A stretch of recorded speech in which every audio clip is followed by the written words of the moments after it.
2011. He has also testified that the task team was formed during a rise in intra-party political killings in the province, leading to the establishment of the Moerane Commission, which linked the assassinations largely to corruption within local government. Especially tenders. So you could imagine the one who is in position of authority as a political party leader or as a leader of society has some kind of influence over the issuing of tenders. And the business people that once you get tenders, they will always be friends with the one who's got authority over that municipality or different provinces. Mkhwanazi says as a result, the key recommendations from the Moerane Commission, independent structure, which include having a designated focus on police service in investigating the cases, were established. And that's why then the South African Police Service responded by creating a team. But, Commissioner, that did not stop. We then saw more of those incidents happen up until 2018, when the President of the Republic decided that the efforts from law enforcement, being the South African Police Service alone, it was then important from the present point of view that the police must not work alone. We move to the courts where attempted murder accused Vusmusiket Matlala has been denied bail by the Alexandra Magistrates Court. Matlala brought his application earlier this month. The 48-year-old is accused of calling a hit on his socialite girlfriend, Tebogo Tobojane. The court has ruled that he has failed to prove that he is not a flight risk and that he will not interfere with witnesses. Magistrate Sitya Prinsloo says Matlala has failed to prove exceptional circumstances for his release on bail. The alleged Eswatini identity document, irregularities in the home affair records, and the complainant's ability to access a cell phone in custody and relied upon as demonstrating his capacity to evade trial and communicate unlawfully. Staying in the courts, a housekeeper at the Phala Phala farm has told the court she doesn't know whether one of the accused had access to the room where the money was kept. It's day 2 of the trial, looking into the burglary and theft of $580,000 in cash from President Cyril Ramaphosa's farm. Emanuela David, along with his siblings Froliana and Ndilinasho Joseph, are currently on trial at the Modimolle Regional Court in Limpopo.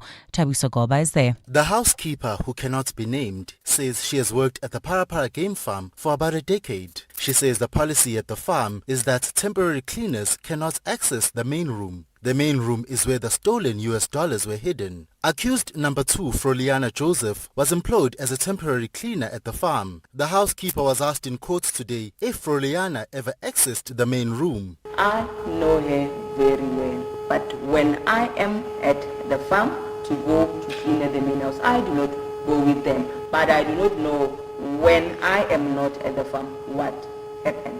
The housekeeper has wrapped up her testimony with the state ready to introduce the third witness. Thabiso Goba, Eyewitness News, Limpopo. In the east of Johannesburg, a memorial service for the 3 siblings who died in a shack fire in Tembisa over the weekend is set to take place at the Sidibeng Primary School in Ekurhuleni today. The blaze ripped through their home at the Pumasilwe informal settlement on Saturday morning. Jabulile Mbata has more. The 3 siblings, aged 17, 15 and 13, were home alone when the fire struck. The blaze also completely destroyed the shack and their belongings. It is not clear what caused the fire. Gauteng Premier Panyaza Lesufi will be in attendance. Premier spokesperson Sizwe Pamla. The Premier will join the community of Tembisa, the learners, educators and the family of the bereaved to offer his heartfelt support and condolences during this period of profound grief and loss. The mother has been arrested and has been charged with child negligence. Jabulile Mbata, Eyewitness News.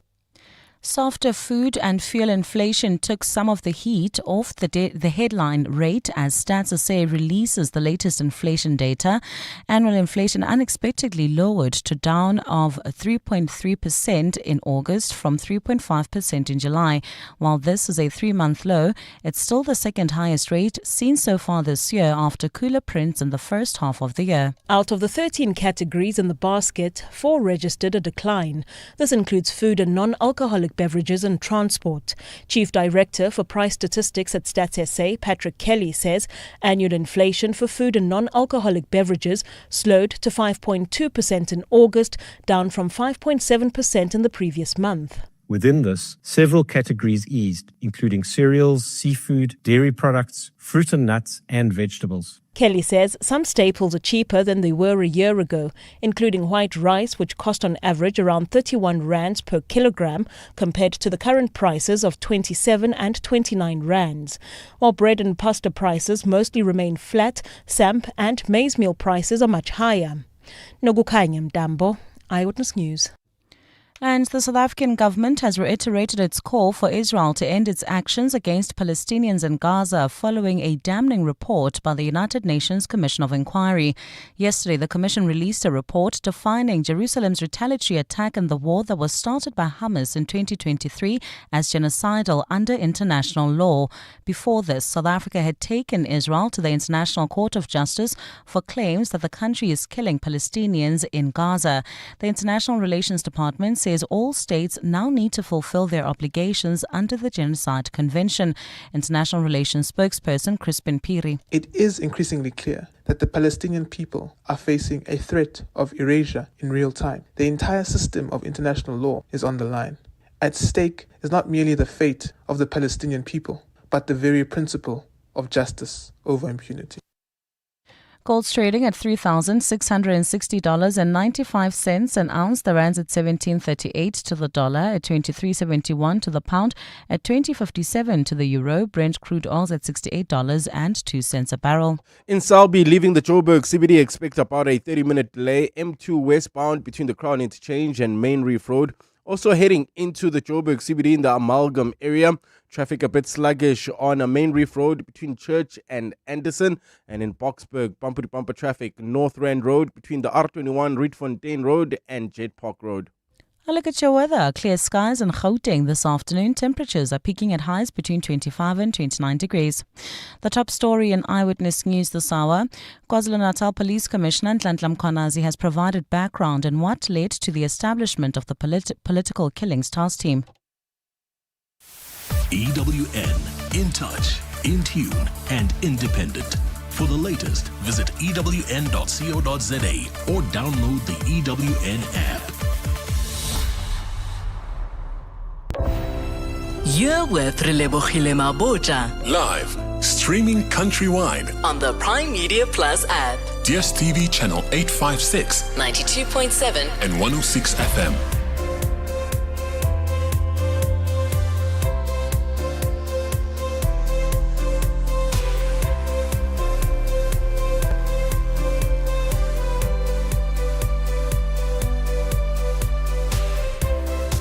9 minutes after 1 o'clock. Welcome 7:02 afternoons with me, Relebogile Mabotja. Pleasure to be in your company this Wednesday, the 17th of September.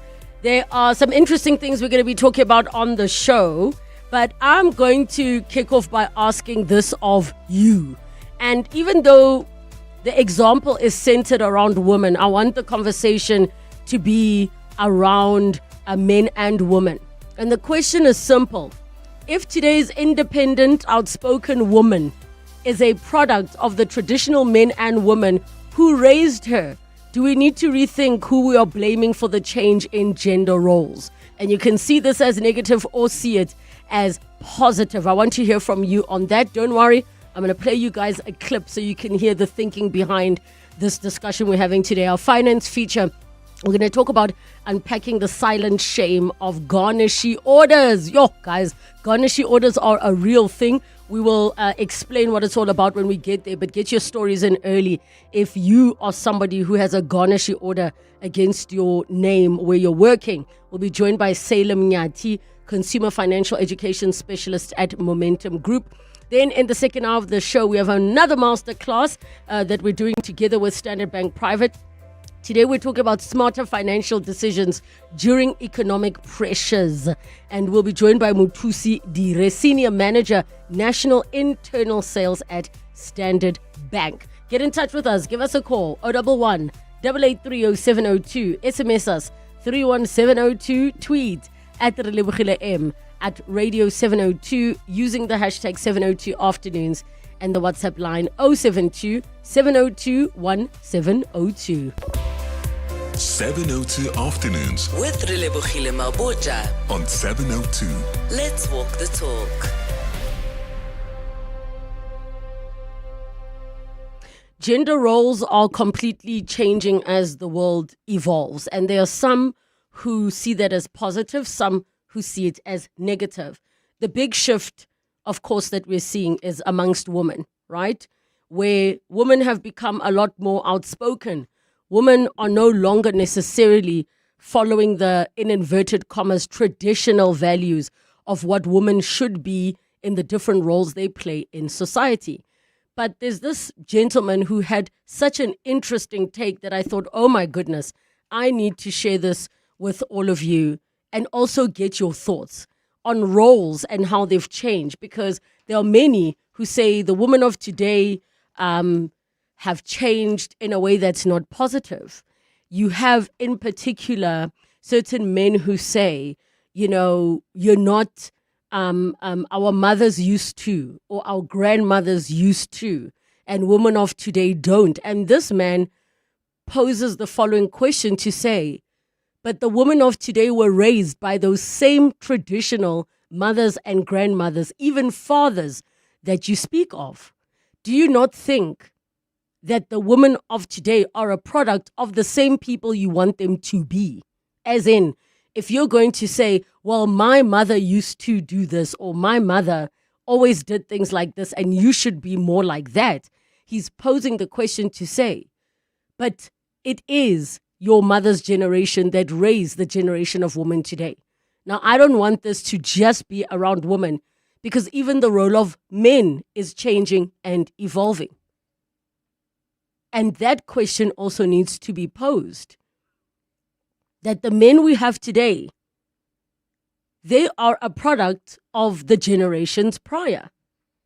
Is that something positive? Is that something negative? I want to hear from you what your thoughts are. And if you feel like the roles of men and women are steering far from what they used to be, I want you to share with me what it is that you miss about what men and women, or how they used to do things, and then share with me why it's a problem that they're no longer doing things that way, without me even beginning to impose something negative or positive to it. But I want you to hear from this gentleman who goes by the handle at internetopinions_Zaza. And you can find him on TikTok.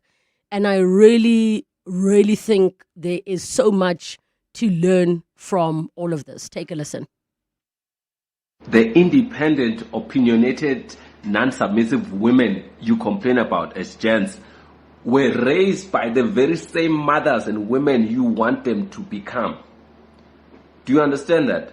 They were told by your very same mothers and your very same grandmothers that you say they should be like, to work for themselves, be independent, never take from a man. They are a product of the very same woman you want them to be like. That should open your mind. I think most men have never had a decent conversation, sat down with their grandparents or their parents and asked exactly how the dynamics of their relationships were. I've sat down with my mother. I've sat down with my grandmother. And they've told me, as much as you've seen me do things in the house and do all of these things, it was not favorable. I did this because I was in a situation where I did not have enough power or enough ability to take care of myself, so I would have a say. So I had to turn a blind eye on other things because of that. That is why the modern woman, the modern girl child was taught. They were told by the very same women you admire, by the very same women you say were women enough and they were the women of your dreams, to say, hey, don't be like me. Don't be so submissive. Don't just take everything. Question everything. Don't take from a man. Work for yourself so that you can have a voice in your marriage and you can be independent. So maybe the issue here is that men keep on having this image that, no, our grandparents, our mothers were doing this, without ever sitting down their mothers and asking them if they really enjoyed the very same behavior you saw growing up. Were they okay with it? And that is the question, right? That is the question. That the moment you say, our mothers or our grandmothers used to, I've seen comments that say women of today, you know, we couldn't even do half the things our mothers and grandmothers could do. And I do agree, but not for this, maybe the same reasons. Their lives are so different. We're a lot more independent. And if now the complaint is, well, you're supposed to be like, I mean, who groomed this generation of women to be the way that we are? And I'd ask the same question of men. Maybe there are certain things about men that you feel like, this shouldn't be this way. Or I watched my father do X, Y, and Z. So I want to hear from you. 011-883-0702. The WhatsApp line 072-702-1702. Let's quickly take a call. Roy in Midrand. Hi. Hi, Relebogile. Yes, how are you doing? I'm good. How are you? Good. What are your thoughts? So I think that the world constantly changes, the world constantly evolves. And I think it is a positive thing because, as you say, we were raised by the previous generation and that are in this generation today. But remember, our parents were also raised by the previous generation before that, and their generation also evolved and changed. So I feel like the world is constantly changing and evolving. And some things are good, some things are not good. Yes. But you're saying but? Yeah. But it's just how the world is.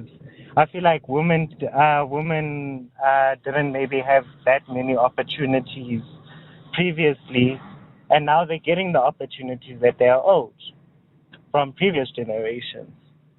So do you feel there's an expectation of men in the same way by women that needs to be rethought or relooked at? So, to be honest with you, a lot of my friends are actually, especially my female friends, are pretty much very independent now. So they're not really reliant on men, or they try not to be like previous generations would have been, especially the women that are working. So I wouldn't say that men have become more reliant on women, but in a way that is the case as well. And do you think that's a good thing or a bad thing? Personally, I think it's a good thing because obviously women have been wanting the opportunity that men have had for years. And it looks like we lost Roy there from Midrand, but we got the gist of what he had to share, which is that things are constantly changing. 011-883-0702, the WhatsApp line 072-702-1702. Let us know all of your thoughts. Oh, hello. Let's do a little word association. I'll say some phrases, you see how they make you feel. Retirement, credit card balance, another interest rate hike. Still calm? Well then, you've got the F Factor. It's that special something that comes from having a clear financial plan to manage and protect your finances. If you broke into a sweat, you probably don't have it yet. Visit livewithconfidence.co.za to up your F Factor. Sanlam. Live with confidence. T's and C's apply. Sanlam Life is a licensed life insurer and authorized FSP. Medical care, like music, needs continuity, a steady rhythm and pattern. Patients attended to on time, medication taken as prescribed. Cut the rhythm, and it falls apart. Right now, global funding cuts are restricting access to healthcare. With your support, Doctors Without Borders can continue to provide medical care to communities worldwide. Because medicine, like music, only works when uninterrupted. Doctors Without Borders, we go there. This master doesn't just start. It wakes up. Anticipation. The wheel settles into your hands. Seat and mirrors adjust. You didn't ask. It just knew. Then the 3.3-liter turbo diesel clears its throat. And suddenly, you're flying, weaving through sunlight. Goosebumps on your commute. The feeling will find you in the Mazda CX-60. Wonder awaits. In fitness, as in finance, endurance is key. If you're 55 and older, you can get an interest rate of up to 10.62% with a NetBank Electronic Optimum Plus account. Now feel the earn. Invest in under 2 minutes on the Money app and get money fit with NetBank. See money differently. NetBank. We're licensed FSP and registered credit provider. T's and C's apply. For more info, visit netbank.co.za. 702 and Corporates That Care with Netcare are talking about Netcare's My Walk Made with Soul initiative. This was an initiative that began in 2015, and a lady by the name of Delani Bezadenhout visited us and said, look, I hear Netcare is very involved in sustainability initiatives. Would you be interested in recycling your intravenous drip bags because they're made of a toxic material called PVC? And in passing, she said to me, possibly we could also make shoes. My appeal is that we've handed out 328,000 pairs of shoes. And so my appeal is for South Africans to get together and come onto our website, mywalk.org.za, and donate the cost of a cappuccino. Maybe you can donate 10 shoes. Netcare, helping future leaders step into greatness. Visit mywalk.org.za to learn more. 702, let's walk the talk. WhatsApp Relebogile on 072 702 1702. 22 minutes after 1 o'clock, and we are talking about a very interesting thought that was shared by @internetopinions_Zaza on TikTok, who basically said to all the men that complain about women of today not being submissive enough, not being all the things their mothers and grandmothers were, are they aware that these women were raised by the same woman that they want them to be?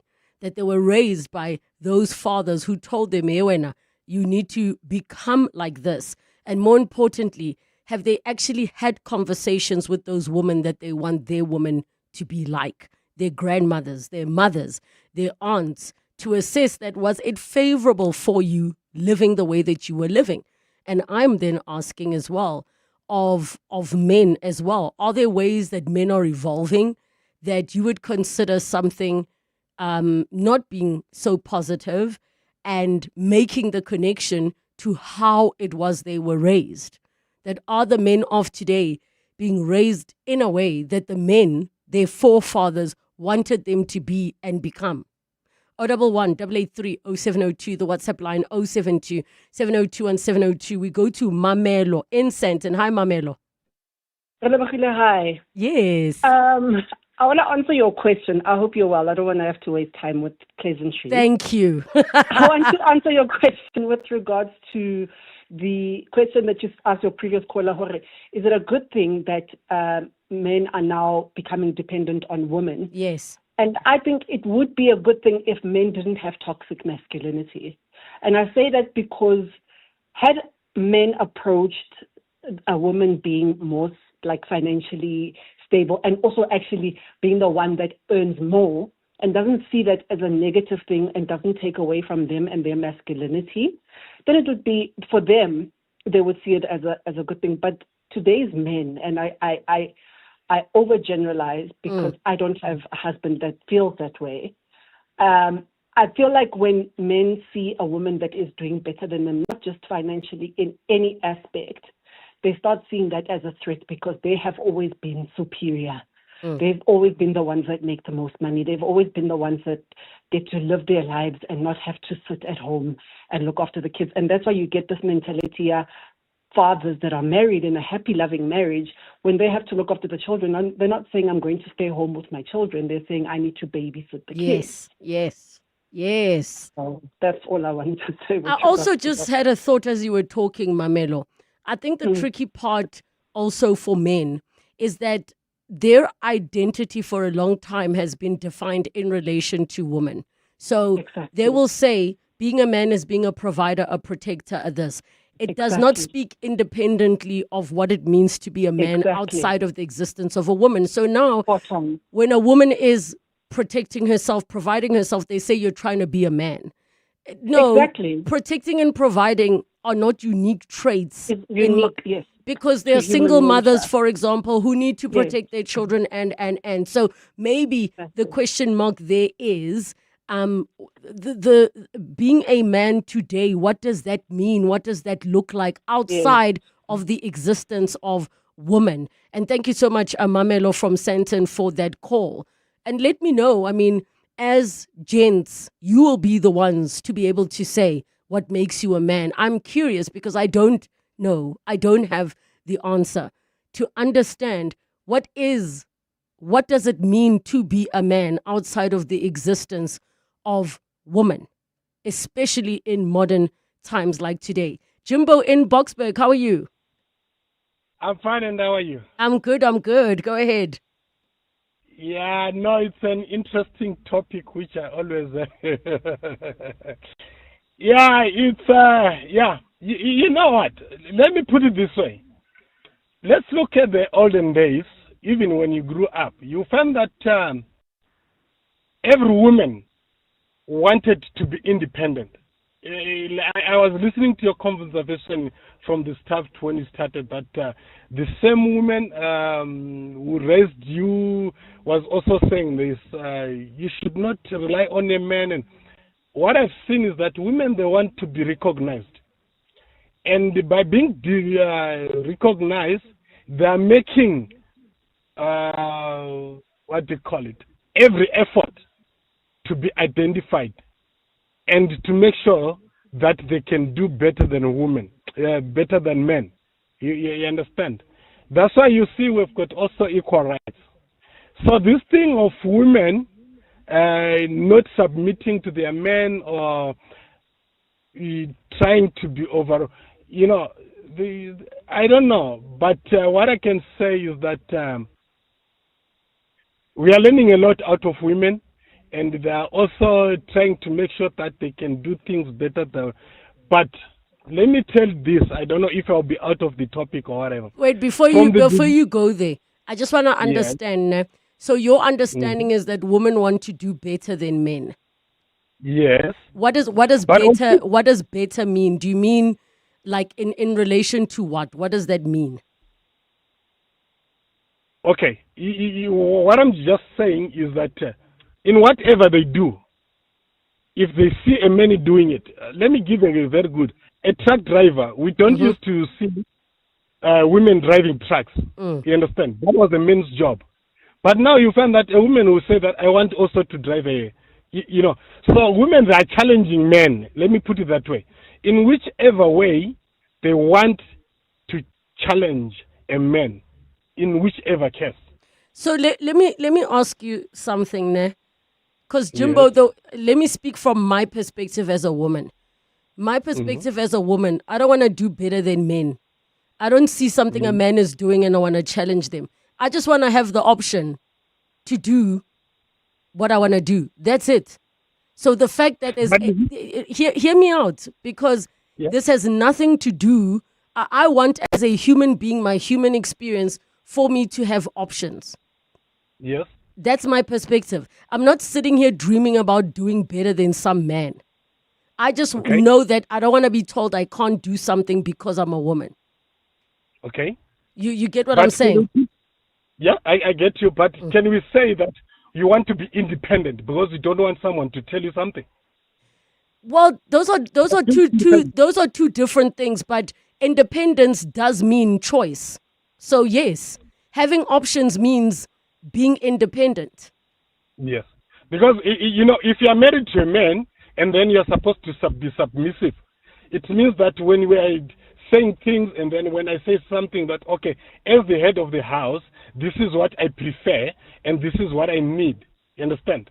So if you don't want me to tell you that, or if you don't want to agree with me, at the end of the day you will say, okay, I want to be independent because I don't want people to rule me, or I don't want people to say things what I don't want, and then I want to do things according freely without any people saying whatever they want to say to me. No. So your example, I'm going to rephrase your example.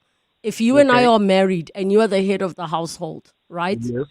And then you and I are at a crossroads about a decision that needs to be made. Your decision must not overrule mine on the basis of you being a man. That's it. Yeah, not so yes, as in, if you and I are at a crossroads and we can't agree, the default must not be, well, seeing as the two of you can't agree, and Relebogile, you're the wife, you must submit. Therefore, Jimbo's route is correct. I'm saying that if you are my partner or my husband or head, whatever you want to call it, it must still be a discussion that we're going to figure it out together. That's it. Not that you, by default, get your way because you are a man. And I'm late for news, Jimbo. I would have loved to hear more, but we will continue when we come back. It's just after 1:30. Time for your latest Eyewitness News headlines. Good afternoon. Thanks, Relebogile. Good afternoon. KwaZulu-Natal Police Commissioner Nhlanhla Mkhwanazi says the operational costs of the political killings task team came from the National Police budget. He's the first witness at the Madlanga Commission of Inquiry into Criminality and Political Interference sitting in Pretoria. Today, Mkhwanazi was elaborating on the operational methods adopted by the task team, including different disciplines with different capabilities, including intelligence and operational as well as investigative capabilities in the multidisciplinary team. The Commission has broken for lunch. For live updates on the Commission, you can visit the EWN website. You can also watch live proceedings on our YouTube channel.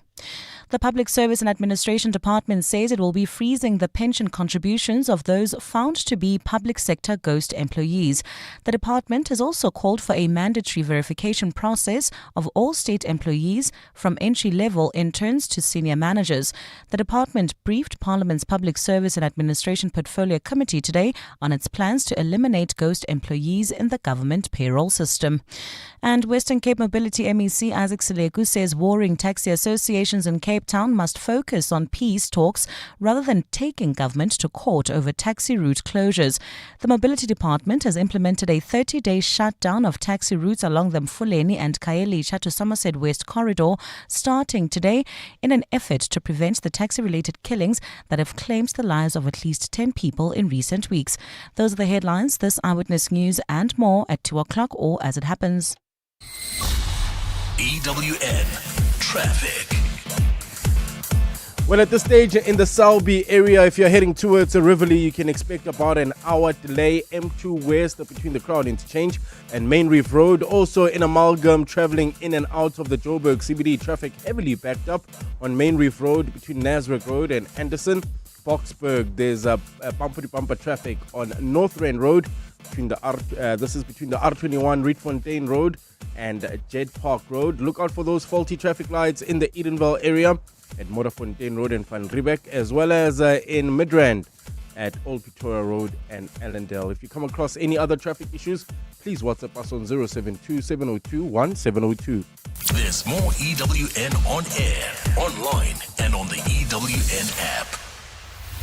Clement Maniatella. Weekday mornings, 9 to 12. 9 to 12. I'm asking about what's been stolen. Have we not seen corruption under your party, the ANC, over the last 30 years? I will not stand here in the name of the ANC and defend wrongdoings. Just yesterday, I'm sure me and you read the story of a chap who looted the hospital there. SIU has taken almost assets worth about 3.7 billion. It was on the news yesterday. Zandile. No, don't laugh. No, man, come on. This is ridiculous. Have you read stories about Bheki Cele and Ket Matlala? Have you read that?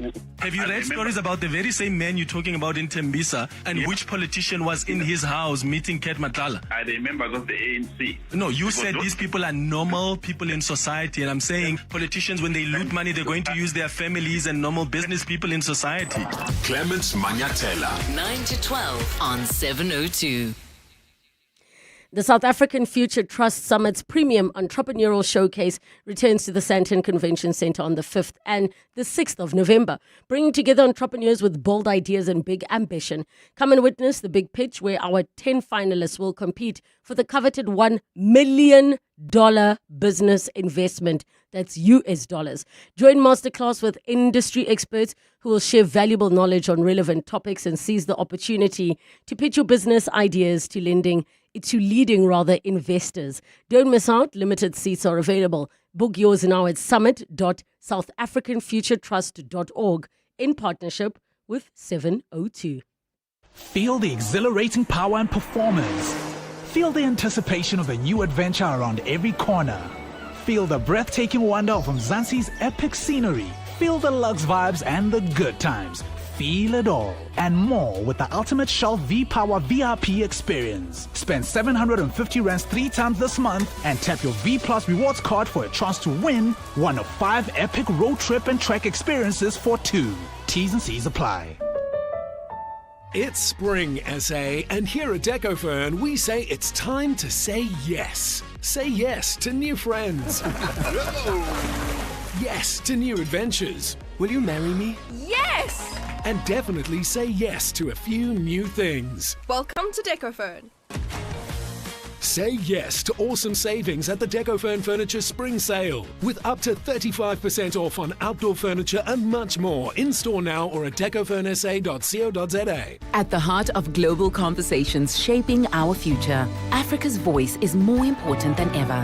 As proud lead sponsor of the B20, the Standard Bank Group is honored to showcase the continent's growth, partnerships, and potential on the world stage. Because driving Africa's growth isn't just our ambition, it's our purpose. Tune in every Monday from 3 p.m. for the Standard Bank B20 In Brief for key insights and updates around the B20.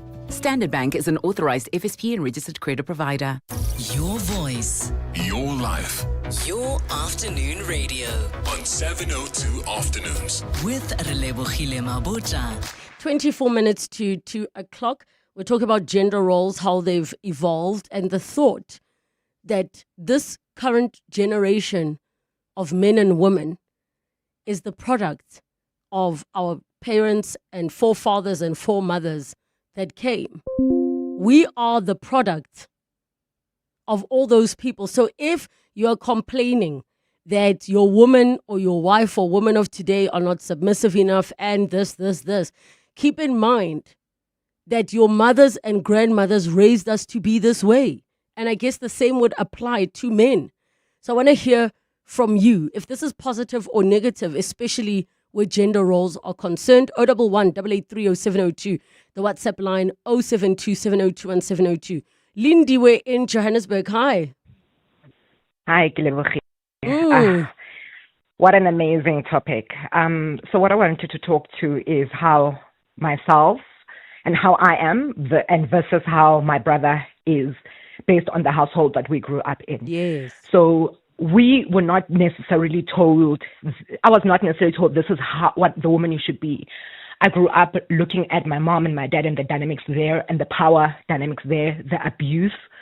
I looked at my uncles, I looked at our neighbors, I looked at my entire surrounding, and I decided I am not doing that.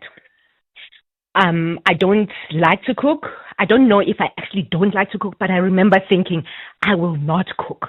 So there are certain gender norm activities that I decided from being a child that I will not do those things because I saw that as being weak. And unfortunately, I was then very tough as a mom to my kids, and I have, by the grace of God, been a bit better. On the contrast, I then look at my brother who saw the same dynamics. He's an amazing husband, amazing dad. He washes dishes. He does all sorts of things that he saw my mom doing, not wanting to do. And he then decided, and it's not a conversation we've had, but I think he then decided, I will not do that to my wife. I will not do that to my kids. So the same environment and the same things we see can then make us so different. And I think better for both of us. So maybe I may have come out too harsh, but I think he came out softer, which is great. So I don't think either is bad, but yes, definitely we are the products of our environments. And I have to say, and thank you for mentioning your brother. I love to talk about how phenomenal, it is watching my brother become this amazing present father and husband. He does more of the cooking than my sister-in-law does, and I know that while the premise of the conversation is around women's evolving, it's important to recognize and acknowledge where the men are evolving too. I'm just curious, what makes you describe yourself and how you raised your kids as harsh? So I grew up being a sensitive child, and I ended up being bullied, etc., at school because of that. So I grew up being a little bit tough on my kids to say, well, the world is tough. You must toughen up. You can't be a softie. So my son is very soft. So I was trying to toughen him up, but I think I broke him a little. So it was just because of how I grew up, trying to prevent the things that happened to me. I hear you. All right. Thank you so much, Lindiwe, for sharing your experience and your journey. Lerato in Joburg. Hi, go ahead. Hi, Relebogile. I think it's just, it's the way we socialize, and it's going to be very difficult. Not that it's difficult, but in your clip, the guy mentioned how the previous generation raised this kind of independent woman because of what they lacked. But it's the same generation that raised the guys that we have, that kind of put it in their head that a woman is there to serve or to be play a certain role in their lives. So it's very rare that you'll come across certain guys that are willing to blend the roles where they do the dishes or take care of the kids or just share responsibilities, because they were somewhat raised in this. I'm the head of the family, therefore I need to display it in such a way, and I don't do certain things, and a woman must do certain things. And even though women have become more independent, but certain roles, because of how we socialize and because how family dynamics view these roles, are still expected of women and men. And it's going to take some time for us to. It might even be another. As much as yes, there are some evolutions, like the previous caller has said, making an example of the brother. But it's eating an elephant. It's one bite at a time, really, because I still think we have a long way to go. I mean, look at the conversation where the surname came in, where where men could take the woman's surname, and just how it disrupted the idea of the position of men in families and the roles they would play. So we just have a long way to go. Definitely agree with you there. I mean, even that thing about the surnames, I just cannot understand why, as a man, you would be mad at another man choosing to do something because it's not mandatory. Una in Linksfield, hi. Hi, Relebogile. Thank you for today's topic. Yes. Now I am against the way we are raised. We were raised to become what we are today, and the generation we are raising nowadays. I am a mother of 3. I've got a husband, a very successful husband. However, I believe that a man needs to go out there and work to cater to the kids and the family and make sure that the kids are taken care of, the kids, their lives run smoothly. Reason being is that nowadays, and this applies to both parents and children, nowadays we are raising kids who are under pressure. We are raising kids who are going through mental disturbance. And I think it's because there is no nurturing anymore to our kids.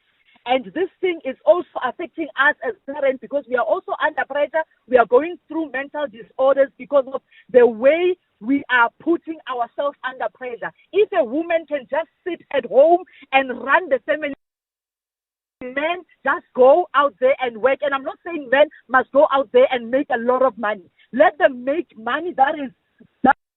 Can I just share one thing, Una, which is my concern with what you're saying, ne, Una?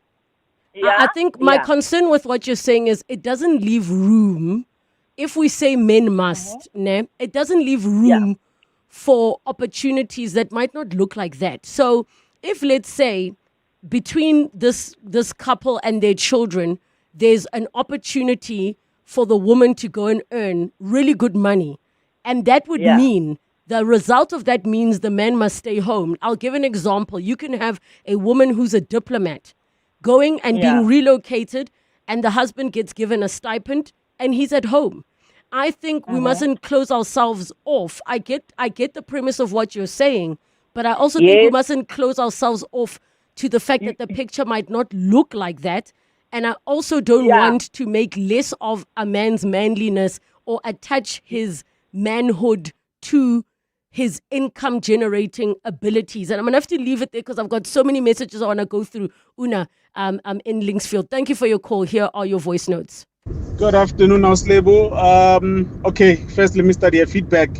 You were right. As long as the hands go around the belly, it's fine. If they can't, then we must gym. I knew it. As to strong women, my mom, when I got married, sat me down with my wife, and she told my wife, you will not be a blompot and sit at home.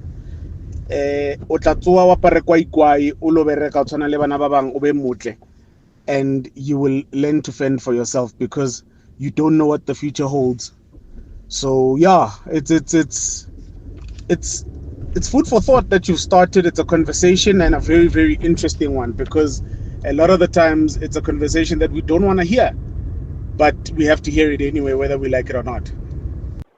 Relebogile, here's the simple truth. Most of us, including the men, that usually have a problem with this were raised by single parents, and the people that supported those single parents were grandmothers, grandfathers, aunts, and uncles, and those are the people that shaped our mindsets. It's that simple. Hi, Relebogile.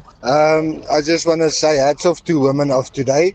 Men aren't men anymore, and the women have to step up and do what the men is supposed to do. So for me, Rulo from Alberton, I just want to say hats off to every woman that's taking that responsibility. Hey, Relebogile, good afternoon. Hey, you know what? Modern women, they should demonstrate that by starting go kupetsa go mabitleng le rena re emele go thoko bjano. Thanks, William Pretoria. Basically, he's saying... Yo, guys, let me just translate that quickly. He's saying then, as a modern woman, when there's a funeral happening, you should be there with your kharafu. What's kharafu in English? Spade. It's spade, ne? And you should be there. I mean, if that's all it's going to take, really? Yeah, ne? Hi, Relebogile. The identity of men is not tied to women. So when we are providers, we're not necessarily providers for women. We're not necessarily providers for our children, but we're just providers in general. So there's no self-respecting men out there who should be comfortable and happy to have a woman provide for him. Men are encoded. It's in our DNA to become providers, protectors, and presiders. So it's independent of women. We just provide. So you could be a man who doesn't have children. You provide for your sister's children. You protect your sister's children. You protect your sister. You protect your fellow brothers. You see, it's independent of women. It's not an identity that's tied to women per se. John here in report. John. John. Hi, Relay. Sibo from Pretoria here. So I just got out of a relationship with a guy because he left home and he lived with his mom all his life.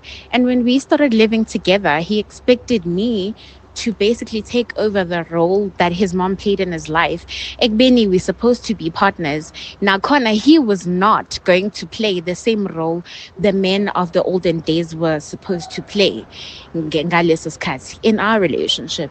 And so there was a bit of, the scales were not balanced. And I was like, I can't.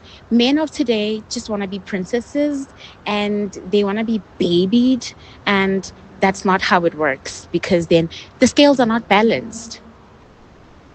And also, we don't want to be like the women of back then, because they were basically under a lot of oppression. Thanks. Okay, let me start with this last one. Thank you so much. Ma'am, you were not. He was not your partner. You were not his partner. You were his mother. That's what you were. Which leads me to the thing that I feel like all men need to live on their own before they can go and live with a woman. Go experience the concept of independence. Number 2, to John, who said we are just providers. I don't buy that, because women are providers. Statistically, women are the bigger providers in society. So how is that a uniquely male trait? It is not. It's not a uniquely male trait. You're saying we provide for our siblings, we provide. Dude, we do that too. We've been doing it. But you cannot tell me what makes you a man as being a provider, independent of there being a woman. Your identity as a man cannot be, I'm a provider. If it needs to relate, like, who are you as a man? What makes you a man? These are the questions I have to ask. 10 minutes to 2 o'clock. John Perlman. Weekday afternoons, 3 to 6. There's a substantial dispute and, of course, with it, a debate looming as Treasury moves to make certain changes in regard to the way in which educational institutions, private schools, are able to benefit from the way the law around VAT is currently framed. What is Treasury looking to change? This is what we described as a forced deregistration from the VAT regime. Schools that are currently on the VAT system who can reclaim VAT for all their commercial activities that they engage in. John Perlman. 3 to 6 on 702. Every day I'm hustling. It's our reality as business owners. And it's good to know that there's someone out there who takes care of the business that makes the business. Gotta love My Way Business Insurance. Saving big on premiums with 24/7 emergency services, plus My Business Assist with marketing, legal, and labor advice services. Visit myway.co.za or dial 0860 64 64 64 and get a quote today. My Way is a licensed non-life insurer and FSP. T's, C's, and standard rates apply. My Way. Live your way. Love is patient. Love is kind. Love is hopeful. But love can make you do unbelievable things. Is love shocking? What kind of love is this? Is love blind? If love was blind was a person, it would be Dr. Nandipa. Is love worth it? Her light was not there anymore. Would you cross the line for love? Watch Beauty and the Bester, now playing only on Netflix. Basic plan from 99 Rand per month. T's and C's apply. This is your business. This is your business supercharged with the help of zero accounting software. These are your numbers. These are your numbers sorted with the help of zero accounting software. This is you. Hi. This is you taking business where you want with the help of zero accounting software. This is your business supercharged with the help of Zero and having your numbers sorted all at the same time so you can finally focus on taking business where you want to. Supercharge your business today with the help of Zero. Search Zero with an X. Mr. Govender, congrats on the retirement. You just sold your car to We Buy Cars. Tell us about it. Yes, it just gathered dust in the garage, so I exchanged it for cold hard cash. Now my wife and I can enjoy a stress-free retirement. Retiring the car as you retire. Nice. So why We Buy Cars? It was so quick. They came over to our house to do the evaluation, and we sold it the same day. Tops, man. Okay, so now you got even more time on your hands, eh? Exactly. We Buy Cars. Geared for your next chapter. Geared for you. 702. Finance feature. 8 minutes to 2 o'clock in our finance feature for today. We're talking about the silent shame of Garnishee orders, and we're joined by Salem Nyati, a consumer financial education specialist at Momentum Group. Welcome to the show. Thank you so much for joining us. Thank you so much, Relebogile, and greetings to your listeners. Is it Salem or Salem? I just want to triple check. Salem. Salem, there we go. All right. Please explain to us what a Garnishee order is.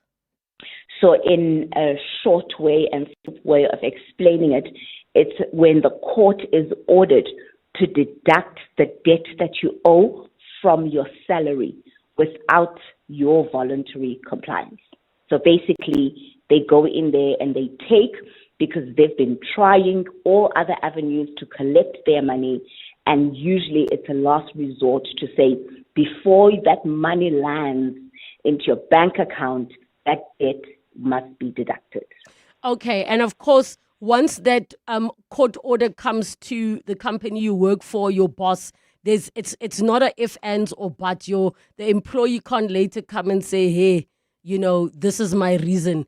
That is court ordered, and they will have to do that. That's correct. However, we've seen a lot of invalid Garnishee orders in South Africa because the employer would receive this court order, but there are certain things that would be out of place. For example, it would not be stamped by the magistrate, but rather it's stamped by the clerk of the court. That already then makes it an invalid Garnishee order, whereby then the employer can't then say, okay, we're going to put this into effect, but rather you then as an employee needs to be called. But I mean, also, Relebogile, if you look at things like, let's say, for example, your take home is supposed to be 22,000 rands per month. We've seen people go home with 450 rands, right? Because there's like 10 or 12 Garnishee orders. Now an employer, yes, because this one is taking and that one is taking and the other one is taking. Now the employer, before they say it's a Garnishee order, I need to put this in place, they need to look to see, is this valid? And that's why there's laws in place for this. For example, if over 25% of the person's gross is already deducted, I can't then put this Garnishee order into effect, even though it's a court order. So yes, it comes through to salaries department, but there are certain measures that need to be taken into consideration to make sure that the consumer is not indebted by this process. Okay, so if now, let's speak from the perspective of the person who this Garnishee order has been basically court ordered against them. I'm assuming they are notified first, and the Garnishee order could be because of debt that they owe, it could be of maintenance, and a number of issues. What options are available to that person? Once they find out, are they able to challenge it, or once it gets to Garnishee order stage, it's almost like it's quite far gone? You can challenge it, even if it goes to Garnishee order stage. Usually, consumers find out when they're called in by HR to say, look, and that's why that process, Relebogile, of calling the employee is very important, because then you get this Garnishee order. You do have 10 days to go and challenge this. And I mean, you can challenge it based on many reasons. And I'll give you a reason. For example, you owe 10,000 rands, but the Garnishee order comes and it says 22,000 rands. That's double the amount, number one. And usually the law says you can't, if you owe 10,000 rands, your legal costs, your collection fees, they cannot add up to double the amount that you owe. Then you go and say, I'm challenging this. Or if the Garnishee order comes through and 25% of your gross salary already goes towards Garnishee orders, you can go and challenge that. And I'll give you another reason why you can challenge it. So we have to do this, Salem. We do need to go for a break before we go to the news, but I think it'll be important to get you back to unpack this a little bit further, because there are questions that are coming in that are super valid. Like, if that person that loaned you money didn't go to your employer to confirm you can afford it, why they're going to your employer now for you to pay it back, and many others. But thank you so much for your time. Clement Maniatella. Weekday mornings, 9 to 12. 9 to 12. The day we have all been waiting for has finally arrived. The Madlanga Commission into corruption and political interference in the criminal justice system begins. When you look at phase 1, phase 2, phase 3, looks like this thing is going to take quite some... This is not a 6 month piece of work. It's not. It was never designed to be a 6 month piece of work. And I think when the president gave timelines, it was partly because of the political pressure he gave himself of not excusing Minister Senzo Mchunu from his job entirely, and then give enough space. Lukhona Mnguni, political analyst. Clement Maniatella. 9 to 12 on 702. This isn't an event, it's a statement. When you choose Thirst mobile bar services, you choose confidence without spectacle. These discreet mobile bars come with expert mixologists and service that speaks louder than words. Every detail refined, every pour intentional, every guest remembered. Thirst mobile bar services, the perfect ingredient, the perfect outcome. For those who expect more and settle for nothing less, secure your year-end date now at thirst.co.za. This is Jade. She'll spend hours comparing almond milk and once made a spreadsheet just for sneakers. But when she found Santam, SA's leading short-term insurer that offers a range of cover options, from vehicle to building and home contents, even she didn't overthink it. The kind of freedom Santam gives you takes some getting used to. Speak to your broker. Santam, this is freedom. Santam is an authorized FSP, a licensed non-life insurer and controlling company for its group companies. To walk the talk is to turn words into meaningful actions. And it's what we at 702 are committed to doing every day. We're also committed to following the rules set out by the Broadcasting Complaints Commission's Code of Conduct. To give you balanced programming, fair comment, and accurate news. But if we stumble along the way and you feel we're not living up to the code, let us know on comment@702.co.za. And if after that you're still not happy, you can direct your complaint in writing to the Broadcasting Complaints Commission, PO Box 412365, Craig Hall 2024. For more, visit bccsa.co.za.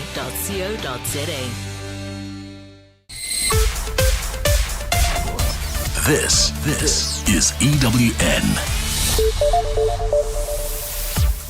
Good afternoon, I'm Maki Malapo.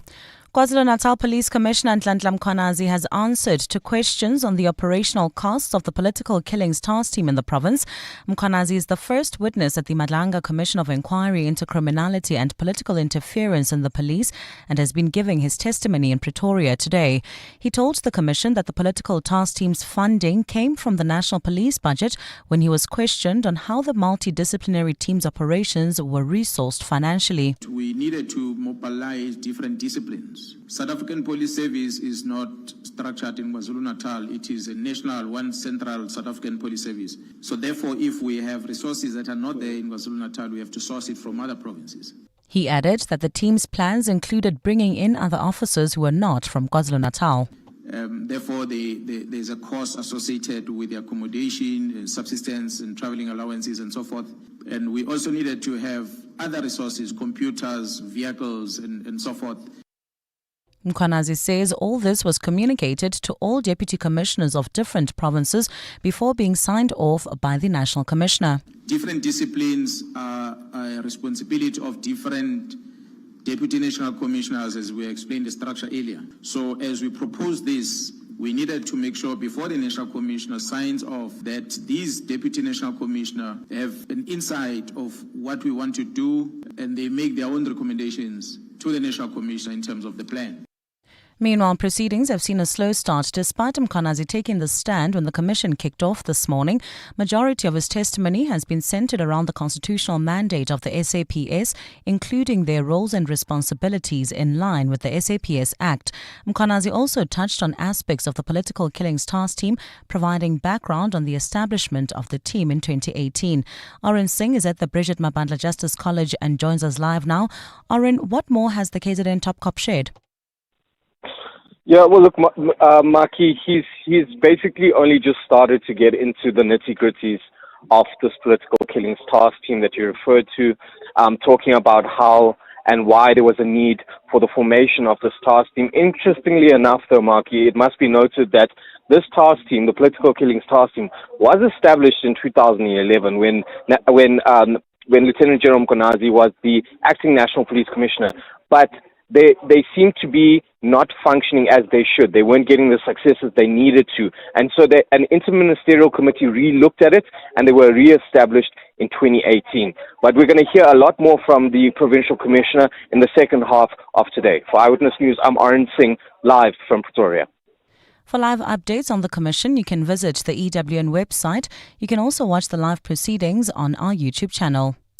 The Public Service and Administration Department says it will be freezing the pension contributions of those found to be public sector ghost employees.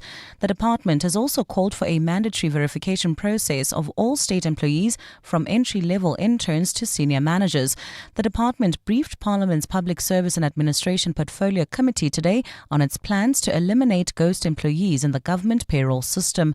Babala Ndenza has more. The Portfolio Committee today heard how one provincial department had made overpayments of up to 6 million rand to suspected ghost employees who were either terminated or deceased. Public Service and Administration Deputy Director General Dr. Anusha Naidu told the committee that all departments must now apply immediate remedial action by freezing payments pending further investigation. She says illegally obtained pension benefits for ghost workers must also be recovered. Ghosts have GEPF, Government Employee Pension Fund. So we'll have to even go there and take out those monies. So enforcement measures and consequence management that we must look at is we must remind departments.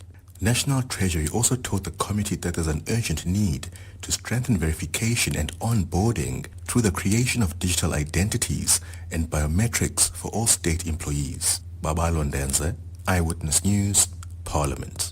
We move to the courts where the state prosecutor in the Phala Phala burglary trial has slammed his own witness, saying their testimony is improper. The state called its third witness, a man who allegedly transported the people who robbed President Cyril Ramaphosa's farmhouse in Limpopo to Gauteng. Emanuela David, along with siblings Frodiana and Ndilina Shaw Joseph, are accused of breaking into President Cyril Ramaphosa's game farm in February 2020 and stealing $580,000 in cash. crash. Thabiso Goba has more. The driver, who cannot be named, has testified he transported accused number 1, Emanuela David, from Limpopo to Rustenburg and then Gauteng. This was after David had allegedly stolen the money from the Phala Phala game farm. Speaking through an interpreter, the driver says he dropped off David and 2 of his friends at a car dealership where they purchased a vehicle. I have to mention that before they leave, they gave me the money that we had agreed upon. The driver says he was paid 7,000 rand. When asked by the prosecutor if there was anything else he received, he said no. State prosecutor Nketheni Munyai says the driver's testimony is inconsistent with the statement he gave to police. Thabiso Goba, Eyewitness News, Limpopo. Staying in the courts, alleged Usindiso building arsonist Stembiso Mdlalose says he was waiting for the right time to reveal that his confession about starting the deadly blaze was false. Mdlalose had initially admitted to igniting the August 2023 fire that killed 76 people, but now insists his confession was a lie. He's told the Palm Ridge Magistrates Court that he fabricated the confession because he was homeless and believed prison would provide him with shelter. Under cross-examination today, Mdlalose said he doesn't want to remain in custody for a confession he claims was false. I wanted to find the right way to put this method into the table. Because remember, there were a lot of questions. I mean, even the case, a lot of people were just confused about the whole thing. Probably so, but I wanted the right time in the right place to tell. Because now, so I just wanted the right way, the right words to use. And in the Western Cape, the Provincial Mobility MEC, Isaac Sileku, says warring taxi associations in Cape Town must focus on peace talks rather than taking government to court over taxi route closures. The Mobility Department has implemented a 30-day shutdown of taxi routes along the Mfuleni and Khayelitsha to Somerset West corridors starting today. These measures are aimed at preventing the taxi-related killings, which have claimed the lives of at least 10 people in recent weeks. Ntutuzela Nene has more. Taxi organization Codeta is unhappy with the Mobility Department's decision to close the taxi routes and has approached the court to stop the route shutdowns. Mobility MEC Isaac Sileku says while it's the association's right to go the legal route, the decision to do so is misplaced. We are in a democratic country, so any person has a right to approach the courts. But I would suggest that they actually put more effort in trying to resolve this instead of approaching the courts. 7 minibus taxis have been impounded for illegally operating on the closed routes. Ndutuzelo Nene, Eyewitness News in Cape Town.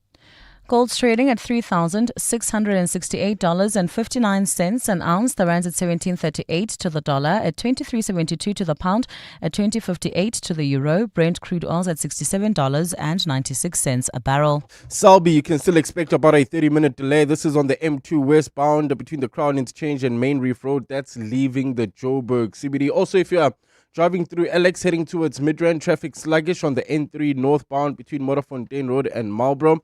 And in Boksburg, traffic remains sluggish on North Rand Road between the R21 Rietfontein Road and Jet Park Road. I'll look at your weather. It's clear skies in Gauteng this afternoon. Temperatures are peaking at highs between 25 and 29 degrees. The top story in Eyewitness News this hour. KwaZulu-Natal Police Commissioner Nhlanhla Mkhwanazi has answered to questions on the operational costs of the political killings task team in the province. EWN, in touch, in tune, and independent. For the latest, visit ewn.co.za or download the EWN app. You're with Relebogile Mabotja Live, streaming countrywide on the Prime Media Plus app. DSTV channel 856, 92.7 and 106 FM.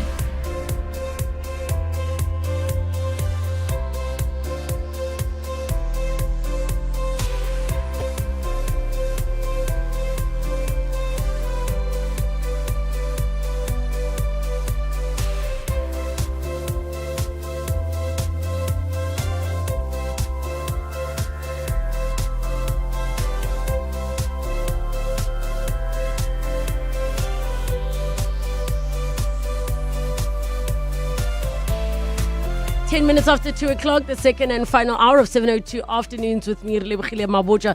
Don't worry about your Garnishee questions. I think it definitely deserves a masterclass, so we'll bring our guests back.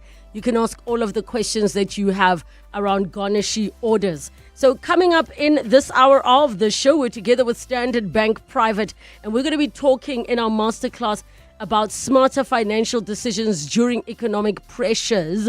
We'll be joined by Muthusi Dire, Senior Manager, National Internal Sales at Standard Bank. And we look forward to hearing from all of you. Don't worry if you've missed out on all our conversations with Standard Bank Private, where we talk about protecting our wealth, holding on to it, all of those things. Go to primemediaplus.com or download the app. Get in touch with us, 011 883 0702. SMS us 31702, tweet at Relebogile M at Radio 702 using the hashtag 702 Afternoons and the WhatsApp line 072 702 1702. 702 Masterclass. The Masterclass with me, Relebogile Mabotja, is brought to you by Standard Bank Private on 702. Now, in this Masterclass that's powered by Standard Bank Private, we explore what it takes to design a wealthier life by making smart financial moves that build legacies. So with rising interest rates, inflation, and a volatile rand, many consumers are rethinking how they spend, especially on high-value purchases like vehicles. So to find out more about how South Africans are making smarter financial decisions in response to ongoing economic pressures, we're going to be chatting...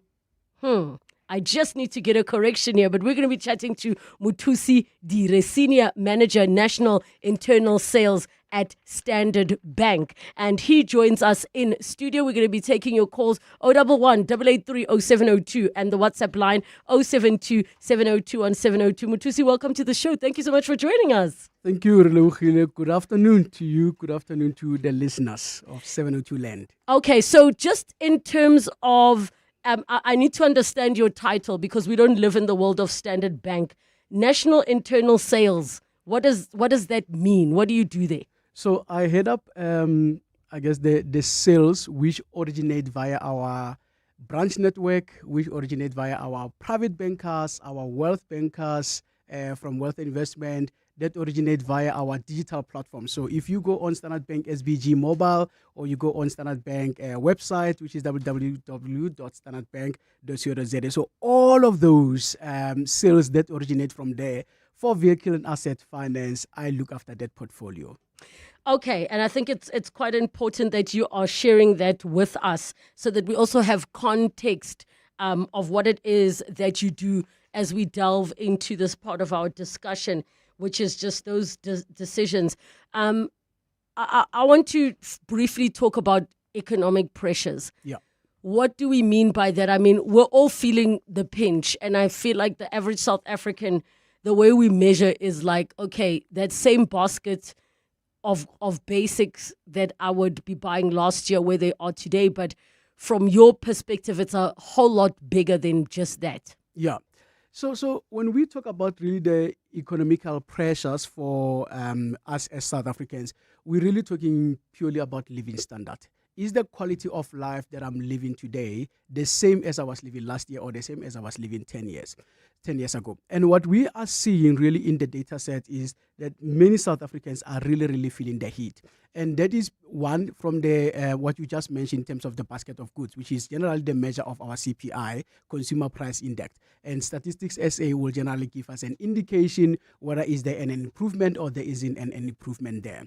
Then the second part really is what the Lesetja Kganego will be responsible for from the monetary policy perspective. So how we lend that particular interest rate, as it goes up, it means we pay more because it's generally variable rate, right? So we pay more. And when it goes down, it's actually, going a bit down and give us a sense of relief.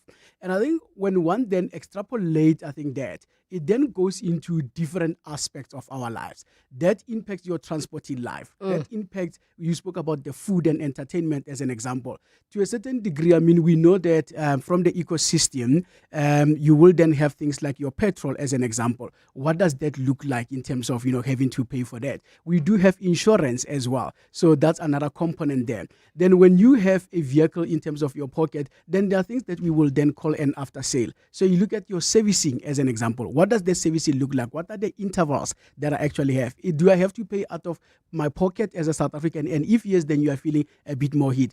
things like your tires. So generally, it's things that we will ordinarily forget. But the minute that you have a tire burst or you have a nail that punched your tire, that means you have to part with some money.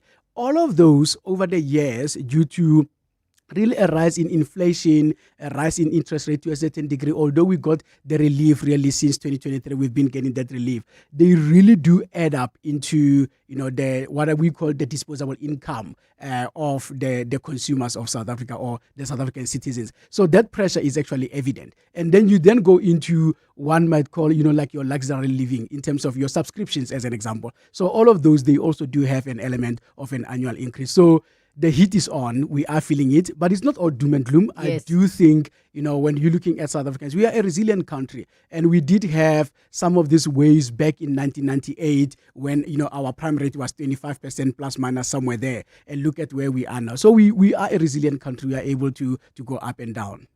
So when we look at cars, we're still a country where I see dealerships everywhere. Every single time we listen to the news and we hear that South Africans are struggling. And then I'm like, all of the cars we're seeing on the roads, we're not struggling. However, there is some shift in consumer behavior.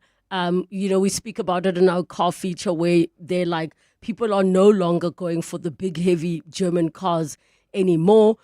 From a financing perspective, from a Muthusi perspective, share with us what you are observing and what is driving the shift in our behavior when it comes to buying of vehicles. Yeah. So what you're asking is quite interesting, right? Because when one looks at the data 10 years ago, let's look at 2015. And you're talking about the shift in terms of moving from what was traditionally known as, the brands to more of, I guess the Chinese brands as we are to call it. Yes. Right? Versus the German the machines. Your Americans and all that. So in 2015, we had about 5 brands of Chinese cars. Yes. And that now has shifted from 5 to 16. So Chinese cars have really entered the market over the last 10 years. And when you look at, we follow which is a NAMSA reporting on a month-on-month, just to guide us in terms of what's happening there. You actually see that a lot more and more Chinese brands are actually featuring in that particular report. So that signals what you are talking about in terms of this particular shift. And I think one have to then understand the behavior patterns of South African consumers ourselves, right? In terms of one, it actually signals that one would have grown in a certain brand family where it was a favorite. And now you have the younger generation, which are our now consumers, right? That are moving away from what their parents would have originally went for. And purely because of the technology has evolved over time.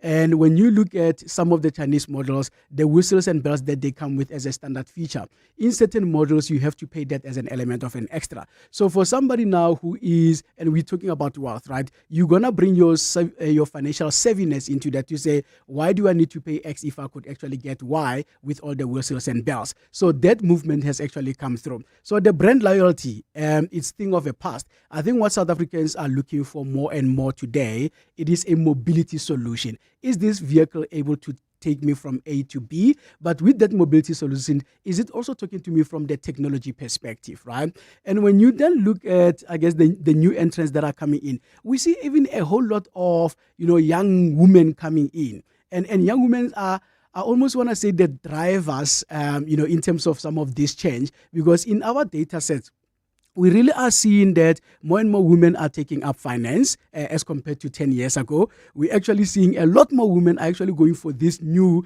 Chinese models as compared to 10 years ago. So women are bringing cars to the table.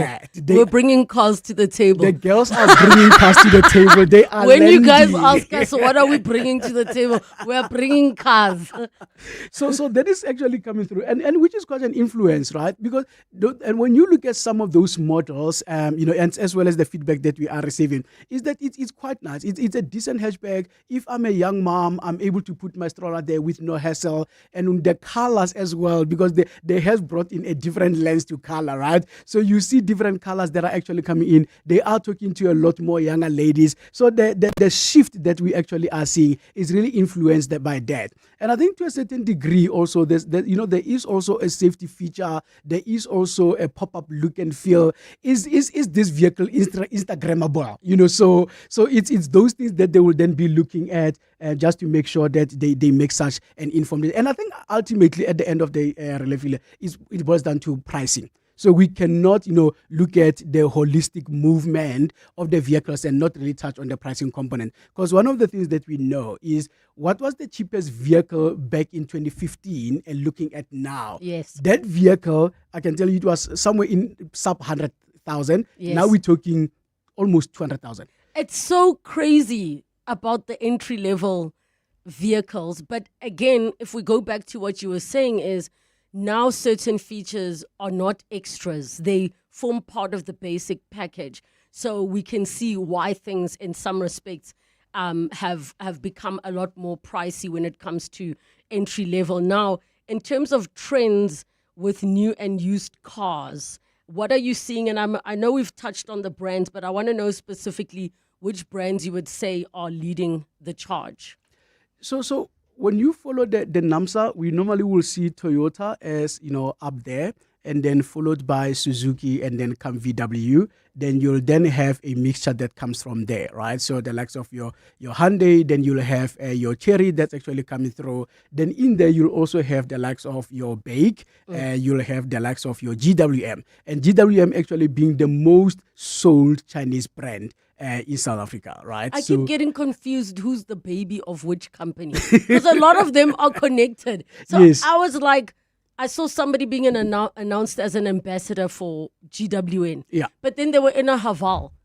And then I was like, I was so confused. But we do know that some of them own parts of... Correct. Yes. Yeah, so Haval, it is under the GWM stable. I got so you. So it's called GWM Haval. But right? there's a GWM that's just the GWM car.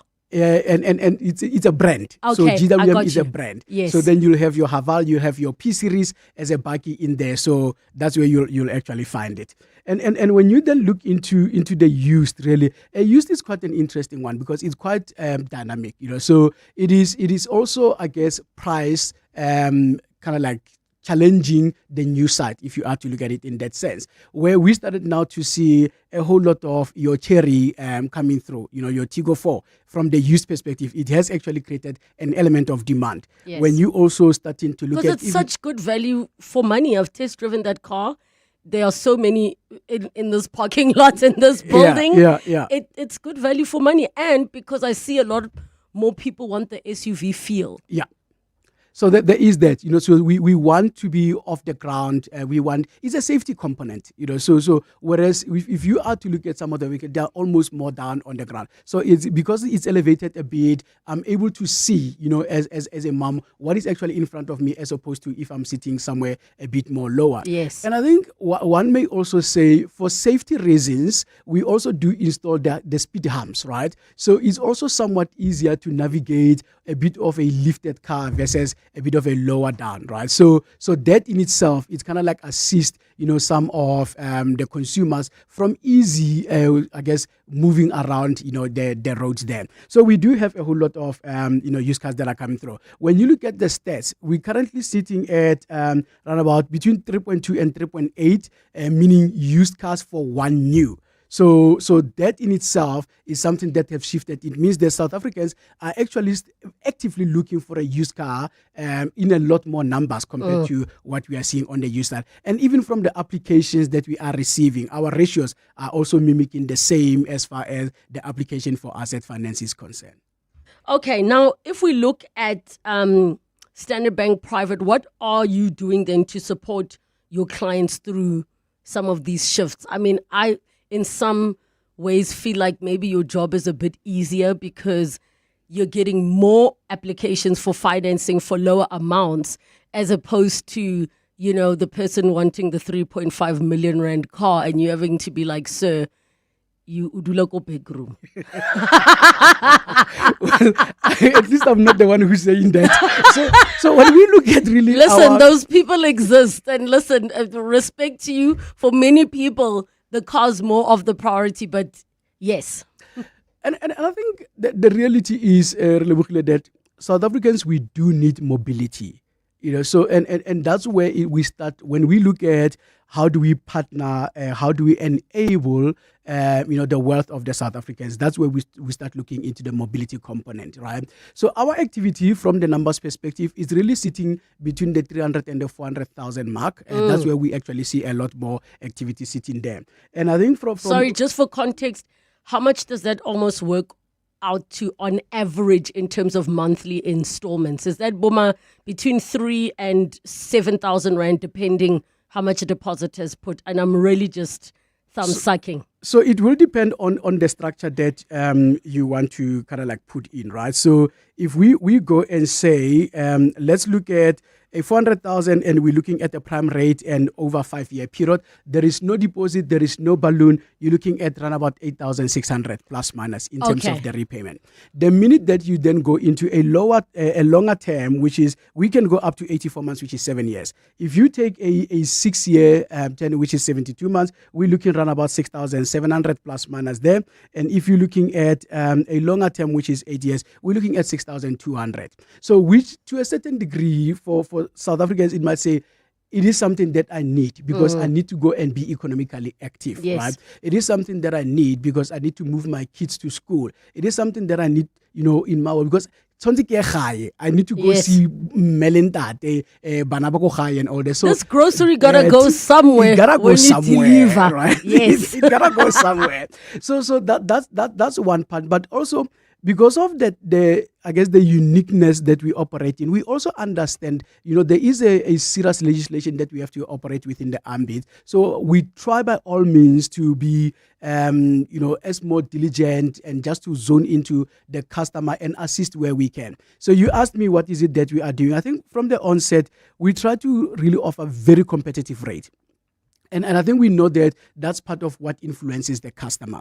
But the second part is we also try and partner with many players in the industry because you will need an element of telematics, so just to see. What is telematics? It's a safety feature. So I don't want to name the brands, but it's those instruments you put in the car that tells you where are you. It kind of like locates you. Got you. And if you need to press for emergencies, you got to press and all that, right? So that will be the telematics component. We then look at, from insurance perspective, because from Standard Bank, we do offer their competitive insurance as well. So that piece we also bring into step because we know it is important. And when I spoke earlier about the cost of mobility, you do know that it's not just the installment. There are all the other auxiliary measures that comes through, including insurance. And hence we go into different partnerships just to make sure that we do walk the journey with the customer. And I guess, some customers opt then to use the balloon payment. And really, the balloon payment, it is that whole amount that will then be due at the end of the term, just to minimize your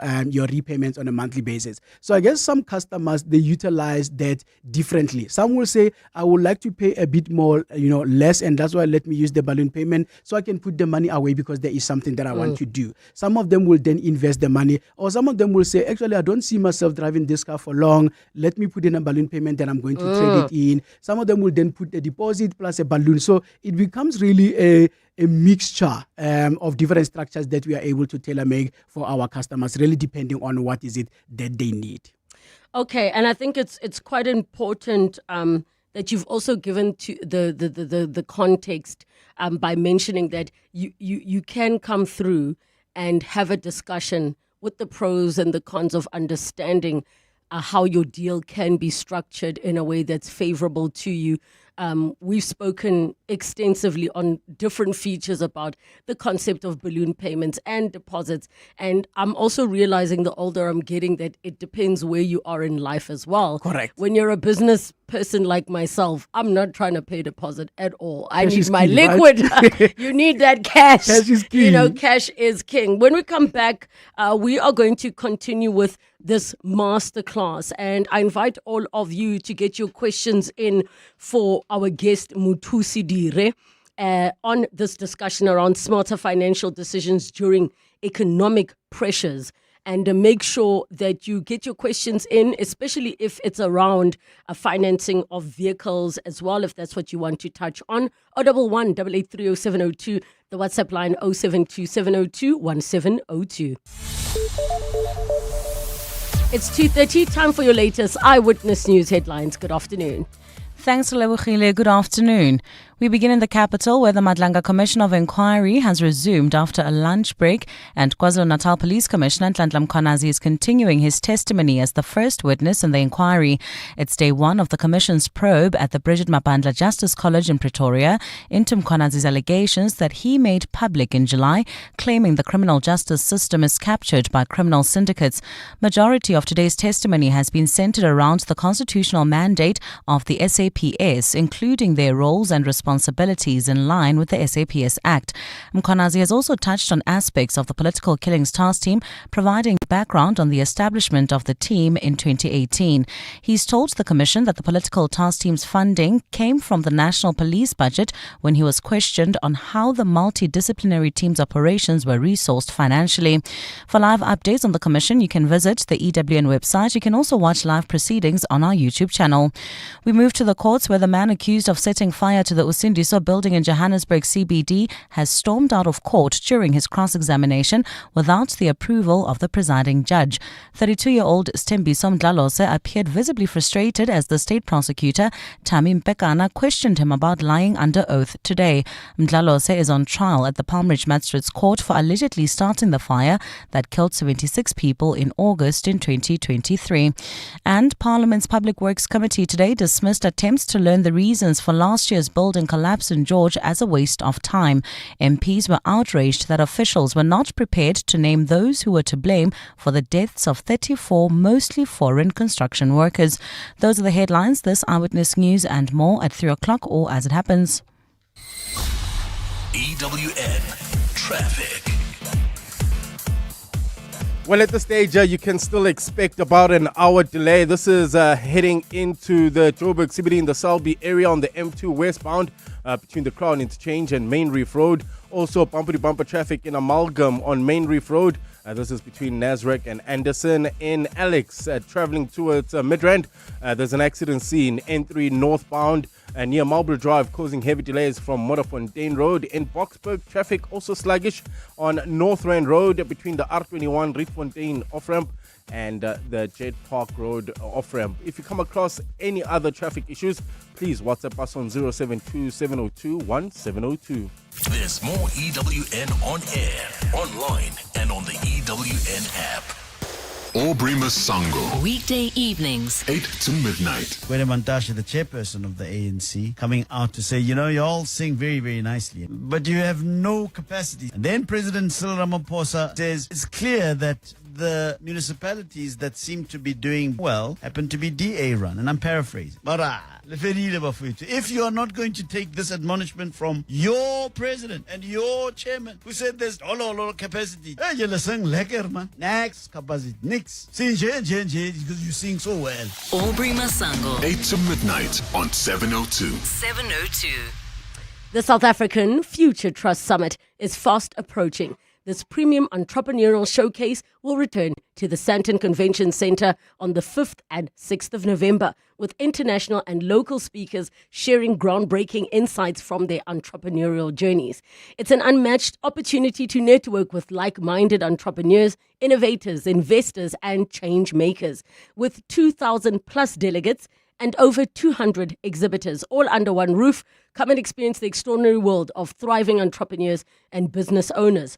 Avoid missing out. Get your ticket now for 1,800 Rand each for the 2 days at summit.southafricanfuturetrust.org in partnership with 702. One festival, endless flavor, and 2 unforgettable days of timeless music. The DSTV Delicious International Food and Music Festival, powered by Lotto Star, returns on 20 and 21 September at Kyalami Grand Prix Circuit. On Saturday, the stage erupts with Don Toliver, Questa, and Nkabi Zezwe. Then on Sunday, experience the legendary Lauryn Hill, Wyclef Jean, Lyra, and more. The DSTV Delicious Festival, powered by Lotto Star. Tickets at Ticketmaster. You've reached in his Renault Duster en route to Dullstrom. This journey is taking to try a sport far more boring than its name might suggest. Fly fishing. He'll be in his Renault Duster, which he bought with 40,000 rand trade-in assistance. Leave it all behind in the new Renault Duster with 40,000 Rand trade-in assistance. Offer exclusive to Renault Financial Services. Product of ABSA. T's and C's apply. This is Jade. She'll spend hours comparing almond milk and once made a spreadsheet just for sneakers. But when she found Santam, SA's leading short-term insurer that offers a range of cover options from vehicle to building and home contents, even she didn't overthink it. The kind of freedom Santam gives you takes some getting used to. Speak to your broker. Santam, this is freedom. Santam is an authorized FSP, a licensed non-life insurer and controlling company for its group companies. From the bottles on your table to the glass that's recycled and reborn, Isanti Glass is proving that sustainability can shine. Tomorrow, 702 Drive with John Perlman will be in conversation with Isanti Glass as we unpack how they are redefining glass manufacturing and making a real impact in communities. We'll also explore how Isanti Glass champions innovation, empowers local industries, and supports the circular economy through recycling and sustainable practices. Don't miss 702 Drive with John Perlman tomorrow in conversation with Isanti Glass from 3 to 6 p.m. on 702. Coming up on 702 Drive with John Perlman. 702 Drive coming up from 3 to 6 p.m. with John Perlman. John, how are you doing? Doing well, thanks. Relebogile. Hope you're well and good afternoon to the listeners. All right, what is coming up on your show today? So, obviously front and center, day one of the Madlanga Commission of Inquiry, Lieutenant General Nhlanhla Mkhwanazi answering questions, talking about the statement he's made. First part of the day, I think very much foundational, setting the scene, but I think right now, they're actually getting into some of the meat of the allegations he made in that press conference a couple of months ago. We'll have coverage of that from our reporter Oren Singh, and we'll chat to some other people as well about what's come out of today's proceedings. That's coming up after 4 o'clock, proceedings closing for the day at 4. We're going to look back on an important issue that came up in Parliament. Relebogile, people often ask, well, what happens to all these public servants who are involved, and there seems to be evidence coming out of structures like this Special Investigating Unit involved in the misuse of public money. Let's just put it in a bland fashion. And the figures in Parliament are really alarming as to how many people actually bear any consequences. For example, moving away from public servants, I think 467 companies were identified as being involved in this kind of malpractice. How many have been blacklisted? 1. I was going to say 0. 466 to go. Wow. So I guess, 1 is a start. It's more than none, but it's not very many. We'll talk about that in some detail at 10 minutes to 4. Phala Phala court case is underway. Thabiso Goba is out there. And getting back to the state of our public service, a presentation to Parliament about what Treasury plans to do about ghost workers. Quite a lot of ghost workers. There are more ghost workers than blacklisted companies, for example. This suggests that we maybe are not making the headway we should. This is the part that I don't understand. Why is it so difficult to trace the ghost workers? Like, is it not a simple thing of just doing who do we have and then just verifying with the accounts? Like, this is the part I don't get. Is it not a simple and easy thing to maybe say, okay, on Friday, everybody, you're getting, come and sign in person for your salary. And then it's done. Whoever didn't come, this is I don't get it. Yeah. Well, I hope to be wiser after 3:25, but I can't promise. I hope to be wiser too. 702 Drive with John Perlman coming up from 3 to 6 p.m. This thing of ghost salaries, I am confused. I am confused. The Masterclass with Relebogile Mabotja, brought to you by Standard Bank Private, because success isn't just about the numbers on 702. 21 minutes to 3 o'clock, and we continue with our masterclass that we're having together with Standard Bank Private on smarter financial decisions during economic pressures. And we're together with Senior Manager, National Internal Sales at Standard Bank, Muthusi Dire. Your calls on 011 883 0702 and the WhatsApp line 072 702 1702. Muthusi, just in terms of, we've spoken about consumer behavior, the trends. We've spoken about how Standard Bank Private is supporting its clients with some of these shifts and some of the things that you are doing. I just want us to talk about this Live Wealthier campaign and this offer that you guys have out there, because I'm sure there are people that are listening and really, really would love to get something new. But what is this thing that you guys are offering off of select vehicle brands? Yeah, so thanks, Relebogile. We are working with some of the manufacturers, so I'm not going to let the cat out the bag for now. But it's something that... So something's coming. Something is cooking. Something is in the pot. Something's in the kitchen. We are really excited. It's really, really going to be a cool offer, I think, for our customers coming up in the month of October. And I think the nice part about this is we are going into the December. I always say, the December it's that energetic time of the year where people reward themselves for really hard work. People want to really celebrate their kids who have just completed the varsity studies. People are looking forward to saying, my child was in matric. What is it that I can do for them as a gift to say thank you for the last 12 years, or even more if they managed to have, I guess, or rather not manage, if they did have some bit of sluggishness somewhere in terms of the junior school days, and taking that into the varsity.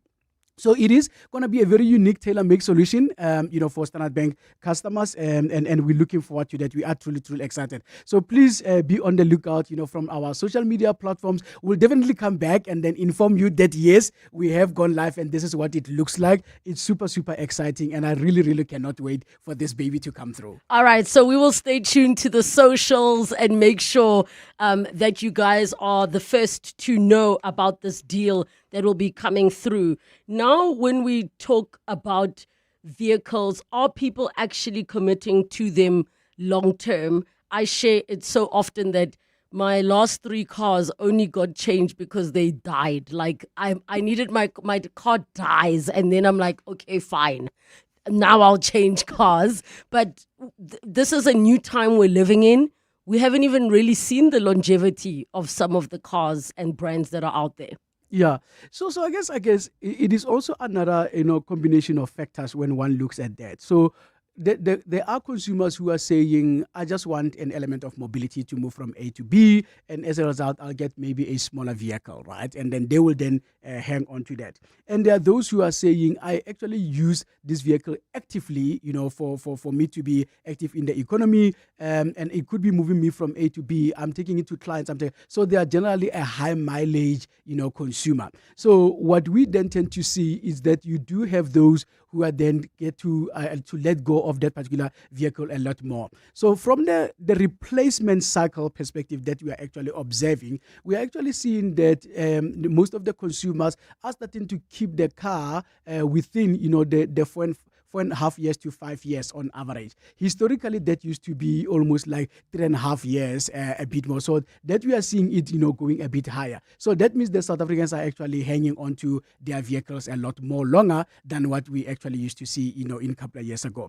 The other component really that comes into that is what I spoke about earlier from the after-sale perspective. So how much is it, costing you more? Because probably you don't longer have a service plan, although we do offer an extended service plan and extended warranty from Standard Bank perspective. But customers might not have a service plan. Customers might no longer have a warranty. So it becomes a lot more heavy from the pocket perspective. And customers will say, let me rather go and finance, a new set of wheels that will also, make sure that I am not only spending less, because again, by virtue of, we spoke about cash is king. You want to spend less as much as possible so you can go and invest that particular amount, right? Then we do have another type of customers who are explorers.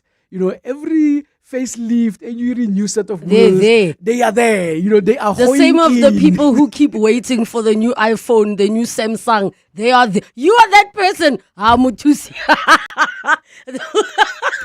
Mutusi's on the floor laughing because I know the guys, just be happy with what you have. You're in the cult, ne? I knew it. You're in that queue when the new phone drops. We got to embrace, you know. So, and I always say, when you have some sort of assets that you are looking after, yes, there will be assets that you are taking a very passive, you know, a position on them, yes, and there will be assets that you are taking a very active, you know, position on them. So really, life is all about the balance, right? and you got to enjoy it while you're there. Okay, we're going to take a break. When we come back, I already see some of your questions coming through. 011 883 0702 in the WhatsApp line, 072 702 1702. 702 delivers on the matters that matter to you. My name is Sipati. I'm from Boxback. What I love about 702 is that it exposes us to the global community.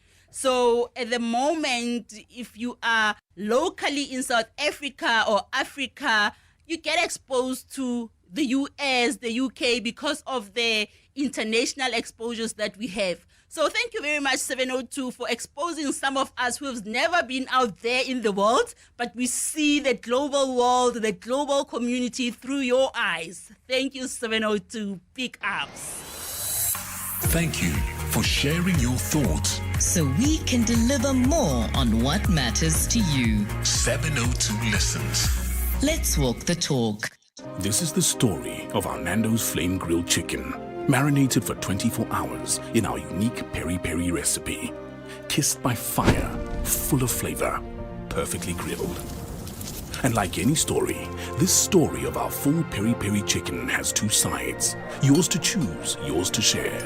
Enjoy the Nando's full and two sharing meal. That's our full chicken and two sharing sides of your choice for only 277 Rand. The Money Show. Weekday evenings at 6. On the next Money Show, Aubrey Tau, the businessman behind Tau Foods and the force behind Moja Love, joins us this week as the shapeshifter. He'll talk to us about his entrepreneurial tenacity and addiction to shaking the status quo. Then Graham Codrington, a futurist and partner at Tomorrow Today, will be on Business Unusual, while consumer ninja Wendy Nola will be flexing muscles ready to fight for your consumer rights. All that and more on The Money Show. The Money Show on 702. Let's walk the talk. The Money Show is brought to you by ABSA CIB, proud host of the Macro and Risk Management Conference 2025. ABSA is a registered FSP. Your story matters. After a short migration, the family arrives at the premier resort, rich in food, drink, and entertainment. The young, freed from classroom captivity, head straight for Kids Club and the safety of the herd. The adult male meanders to the scuba center, while the matriarch basks by the pool. Book your resort escape to Knysna, East London, Scottborough, or Sunny Pass at premierhotels.co.za. This is your business. Hooray! This is your business supercharged with the help of Zero accounting software. Hooray! This is your business supercharged with the help of Zero, finding you have more time to focus on things you love and not endless admin. Supercharge your business today. You're experiencing the vision, purpose, and success on the Masterclass with the Relebogile Mabotja, brought to you by Standard Bank Private on 702. 12 minutes to 3 o'clock. We continue with our masterclass together with Standard Bank Private. And we are chatting in studio with our guest, Mutusi Dire, Senior Manager, National Internal Sales at Standard Bank. We take your calls on 011 883 0702 in the WhatsApp line, 072 702 1702. We have a question. Good afternoon, Slebo. Slebo, can you please ask your guest from Standard Bank, what new funding models are they thinking or coming up with at Standard Bank for e-hailing drivers or people that do not have pay slips per se?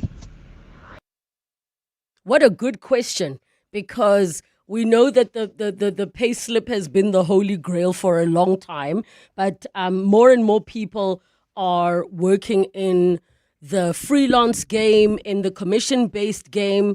Are there new opportunities, Mutusi, for individuals that don't have pay slips? Are there funding models? How is Standard Bank really trying to adapt in this space? Yeah. Thanks, Relebogile, and thanks for the question. We do have a solution in place for our sole proprietors, for our self-employed individuals, for commission earners. And from the process perspective, so you can originate your desire to finance an asset via our SBG mobile app, or you can actually go onto our website, standardbank.co.za, or you can even visit our branches or even our relationship manager. So all of those channels will be able to assist you. What we need in terms of really facilitating that, please ensure that you do have a copy of the vehicle that you are interested in financing. And secondly, if you don't have a pay slip, provide us with a 6 months bank statement. If you bank with Standard Bank, there's no need for you to be providing that bank statement because we can source them internally. But should you then be a multi-bank customers, we will obviously need to see where those income streams are actually coming from. So there is a solution in terms of today. So we are able to assist customers who are self-employed as well as the sole proprietor. And I think from the e-holding perspective, we do have a solution in place in terms of today. The customers that are interested, in the likes of the e-holding service, we do welcome those particular applications. There is a process that we follow purely because there are certain regulatory that we need to adhere to. So as an example, an operating license, we cannot assist you from e-holding perspective. You don't have an operating license. You also need to have your public driver's license, right? Oh, so the criteria is there. You have to disclose to say, it. I am doing this for e-hailing services. This Correct. is what the business is. Yeah. Please finance me on the basis of these estimates of blah, blah, blah. Okay. Correct. So the solution is there for customers. And I guess if they really need more, then they can visit our website under the vehicle finance tab. They should be able to find additional information there. All right. We've got another voice note on 072 702 1702. We should be having another voice note, but let me quickly see. The question here that the person was asking is, why is it difficult to get home loan financing but so easy to get vehicle financing? So when you look at those are two assets that majority of South Africans are looking for, right? And I wouldn't necessarily say it's difficult to get home loan financing purely because from Standard Bank perspective, we are a number one market shareholder from home loan perspective. So when you look at that particular market share, it's actually saying that we are enabling South Africans to have a roof over their head. So I would encourage the customer to really either visit our branches or they speak to their relationship manager, just really to try and understand where the snake is at. Because at the end of the day, we are guided by the National, Credit Act in terms of our lending criteria. If the customer does qualify, I don't see any reason why we will say no. But if the customer doesn't qualify, we're also open to discuss as to what are the reasons that make you not to qualify, for a particular home loan. Okay, and then in terms of living wealthier, what does that mean for South Africans who are now navigating these rising costs and financial pressures? Is it, if somebody were to say to me, I'm living debt free, I'd be like, when are you wealthy? What does that mean from your perspective? And that, I always say it varies from individual to individual. But when you asking me what does it mean from my perspective, I do think, one, we do encourage South Africans to really save for rainy days, because we all don't know as to when will that come through. And then the second part is really just to try and review where you can, your living standards, right? So what is it that, you can pull back on? Are you able, to have some element of substitution? Instead of going for a certain drink, can you go for another drink? And I do think that will then enable you. And I guess those, solutions are there through our relationship banking managers. And we also do have wealth advisors that can actually take, the South Africans on the journey in terms of what is it that we can do. Every single rand is just as important, So whether it means it is the case of putting it into a savings account, whether it means that I'm going to buy some shares, with that particular rand, Whether it means actually I'm going to let go of the vehicle that I'm driving now, which is quite a bit more rough on the pocket, and then go for a smaller yana one, right? And that again, it's just a movement of, you want mobility, you want to free up your cash. So those financial decisions become quite important when South Africans really evaluate. And I think the other thing is also look at, from like I said, from Standard Bank perspective, as far as the insurance is concerned. You might say, I do have an insurance somewhere. Give us a call. Let's do a competitive quote. Let's see what that,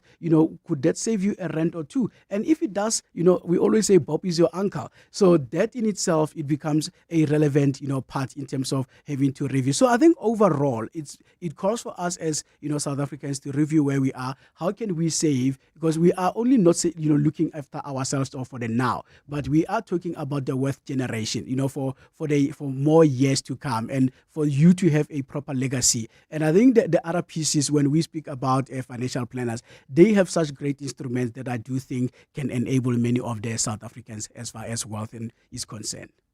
All right, we've got a caller. We've got a Sheikh from Pretoria. Sheikh, how are you? I'm well, thank you. I just wanted to ask the question. It's actually on behalf of my son, because he's wanting to buy a property. The property is in the range of about 2 million. He's willing to give R1 million deposit, but he's also one of those self-employed guys. And, it's actually quite difficult for a self-employed person to get home loans. So what would the bank consider as a good deposit, and not make it very difficult for a young man that wants to buy a house? So Sheikh, just to give a disclaimer, I'm going to check with our guest, but he doesn't necessarily specialize in this department. Also, we cannot give financial advice over radio. There's so much information we don't have access to that would allow for a more specific to your son response, because we don't know the credit state. We don't know a whole lot of other factors. But Sheikh, from your experience, if a person, let's ask it this way, if a person is coming to Standard Bank and they say, I don't have a payslip, I don't have a this, what would you advise they should bring with them as ammo for a better case as to why a person who might be looked at as high risk because you don't have a stable income for applying? And let's make it financing in general, not just houses, like cars as well. Yeah. Thanks, Relebogile, and thanks, Sheikh, for that. So I think, Sheikh, the first piece that I would really reach out is to say, go to our nearest branch, and then they should be able to guide in terms of, what is it that's available from the home loan perspective then. But I think the second part, which is more in general, I did mention earlier on to say the bank statement becomes your first start, and then where you are able to have, a set of financials that shows to say this is the movement that's actually coming through into your business, right? And this is provided you are a self-employed and not necessarily a registered entity. So if you are able to say, I am a self-employed, I am a sole proprietor, here is the set of financials, then that becomes, another mechanism that you bring in as an additional documentation. I think then you look at the asset that you want to purchase. What you do have the offer to purchase there, or a certain of an offer, be it for a car, be it for a home loan. That offer, obviously, it does give us an indication in terms of where your interest lies, and then how best we can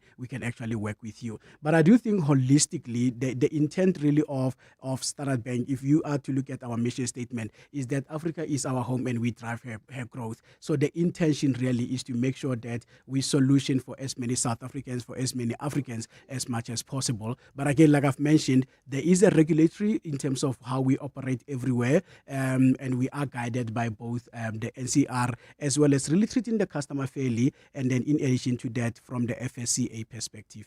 We're going to have to leave it there. Thank you so much, Mutusi, for chatting to us. Head over to standardbank.co.za if you want to ask more questions. There's a financing tab there, and of course, you can get in touch. Now, catch us again next week on the Masterclass with me, brought to you by Standard Bank Private on 702. We'll be delving into the journeys of extraordinary individuals who are designing a wealthier life, making smart financial moves that build legacies just like you can with the right partner, because Standard Bank Private understands that success goes beyond numbers. It's about living a fuller, wealthier life with vision, purpose, and personalized support every step of your journey. Standard Bank is an authorized FSP and registered credit provider. T's and C's apply.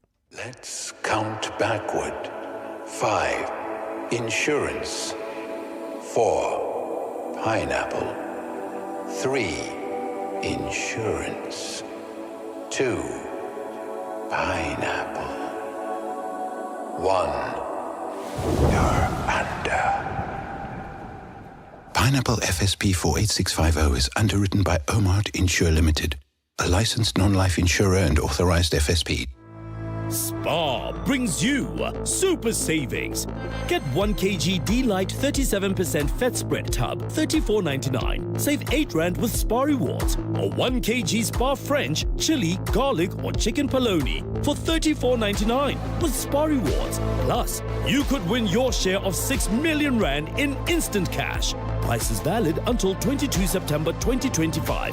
While stocks last. T's and C's apply. Tata Punch, take me there. To the ground clearance that lets you rise up to every adventure. Where your infotainment touchscreen connects to your next move.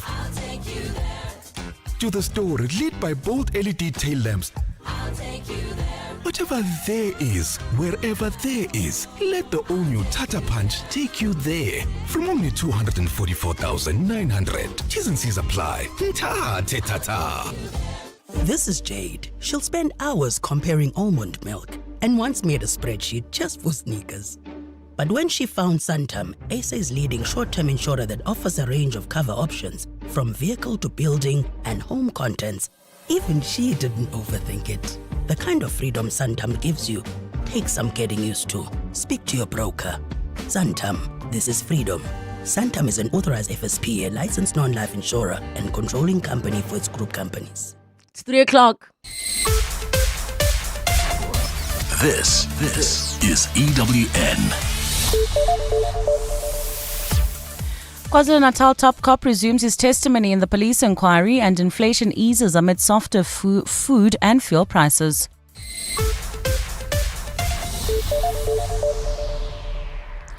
Good afternoon, I'm Maggie Malapo. KwaZulu-Natal Police Commissioner Nhlanhla Mkhwanazi has answered to questions on the operational costs of the political killings task team in the province. Mkhwanazi is the first witness at the Madlanga Commission of Inquiry into Criminality and Political Interference in the Police and has been giving his testimony in Pretoria today. He told the Commission that the political task team's funding came from the National Police budget when he was questioned on how the multidisciplinary team's operations were resourced financially. We needed to mobilize different disciplines. South African Police Service is not structured in KwaZulu-Natal. It is a national, one central South African Police Service. So therefore, if we have resources that are not there in KwaZulu-Natal, we have to source it from other provinces. He added that the team's plans included bringing in other officers who were not from KwaZulu-Natal. Therefore, there's a cost associated with the accommodation, and subsistence, and traveling allowances, and so forth. And we also needed to have other resources, computers, vehicles, and so forth. Mkhwanazi says all this was communicated to all deputy commissioners of different provinces before being signed off by the National Commissioner. Different disciplines are a responsibility of different deputy national commissioners, as we explained the structure earlier. So as we propose this, we needed to make sure before the national commissioner signs off that these deputy national commissioner have an insight of what we want to do, and they make their own recommendations to the national commissioner in terms of the plan. For live updates on the Commission, you can visit the EWN website. You can also watch live proceedings on our YouTube channel. We move to the courts, where the Alexandra Magistrates Court has denied attempted murder accused Vusmusi Ket Matlala bail, citing discrepancies in his records at Home Affairs as a matter of concern. Matlala brought his application earlier this month following his arrest in April. The 48-year-old is accused of calling a hit on his socialite girlfriend, Debucho Tobejani. The alleged crime boss is also a central figure in claims of police capture, which set in motion the Madlanga Commission that's currently underway in Pretoria. Magistrate Seita Prinsloo has ruled that the court is not satisfied that Matlala is not a flight risk in light of him allegedly having 2 passports, including one from Eswatini with the name Vusmusi Dlamini. The allegation that the applicant possesses or has access to an Eswatini identity document, coupled with evidence from Home Affairs reflecting unexplained irregularities in his cross-border travel, suggest the potential ability to exit and re-enter the country outside of formal passport control. Magistrate Prinsloo has also noted that according to Home Affairs records, Matlala travelled to Eswatini last year, but there's no record of his return to South Africa. His matter has been postponed to October. We stay in the courts where the man accused of setting fire to the Usindiso building in Johannesburg CBD has stormed out of court during his cross-examination without the approval of the presiding judge. 32-year-old Stembiso Mdlalose appeared visibly frustrated as state prosecutor Tami Mpekana questioned him about lying under oath today. Mdlalose is on trial at the Palm Ridge Magistrates Court for allegedly starting the fire that killed 76 people in August 2023. He initially confessed to starting the blaze, but now says his confession was false, claiming he lied to secure shelter in prison. Alpha Ramushwana is in court. As the state prosecutor questioned Stembiso Mdlalose about statements he made today that contradict his testimony from last week, the alleged arsonist grew visibly emotional. Last week, Mdlalose told the court that he was hanging out with his friends on the third floor when he noticed the building was on fire. However, today Mdlalose claimed he was neither inside the building nor in the vicinity of the hijacked property when the blaze broke out. When pressed to clarify this contradiction, Mdlalose angrily stormed out of the courtroom. You want us to waste time with something that I just said it as a lie. Now the truth is, I made this illusion so that I can get arrested because I wanted to run away and escape being on the street, being shelterless. Following his emotional outburst, the court postponed the matter to the 15th of October. Alpha Ramshwana, Eyewitness News in Palm Ridge. Parliament's Public Works Committee today dismissed attempts to learn the reasons for last year's building collapse in George as a waste of time.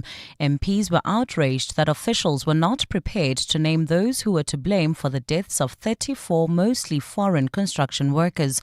The Council for the Built Environment said that this was because those involved in the failed construction are legally challenging the forensic findings. CEO Msizi Mieza said releasing the report could also jeopardize criminal investigations. Lindsay Dentlinger has more. A 4-story building that illegally became 5. MPs have heard that workers reported unusual building movements just 2 days before the apartment block caved in. While a qualified engineer was part of the construction team, he has been reported to the Engineering Council at least 5 times. Meanwhile, the health and safety inspector resigned during construction for reasons still unknown. But MPs were fuming that the full forensic report would not be shared with them for legal reasons. The EFF's Sharon Letape. People are playing hide and seek, where we'll never be able to get that forensic report because it's going to be one department with another. The Action SA's Malebo Kobe. We cannot be hiding under the skirt of investigations are sensitive, whereas there is information that we need to ask. Committee Chairperson Carol Peary said she would request to hold an in-camera meeting with all role players in the room for the full set of circumstances of the collapse to be explained to MPs. Lindsay Dentlinger, Eyewitness News, Parliament. And softer food and fuel inflation took some of the heat off the headline rate as Stats SA releases the latest inflation data. Annual inflation unexpectedly lowered down to 3.3% in August from 3.5% in July. While this is a 3-month low, it's still the second highest rate seen so far this year after cooler prints in the first half of the year. Nugukanya Mtambo has more. Out of the 13 categories in the basket, 4 registered a decline. This includes food and non-alcoholic beverages and transport. Chief Director for Price Statistics at Stats SA, Patrick Kelly, says annual inflation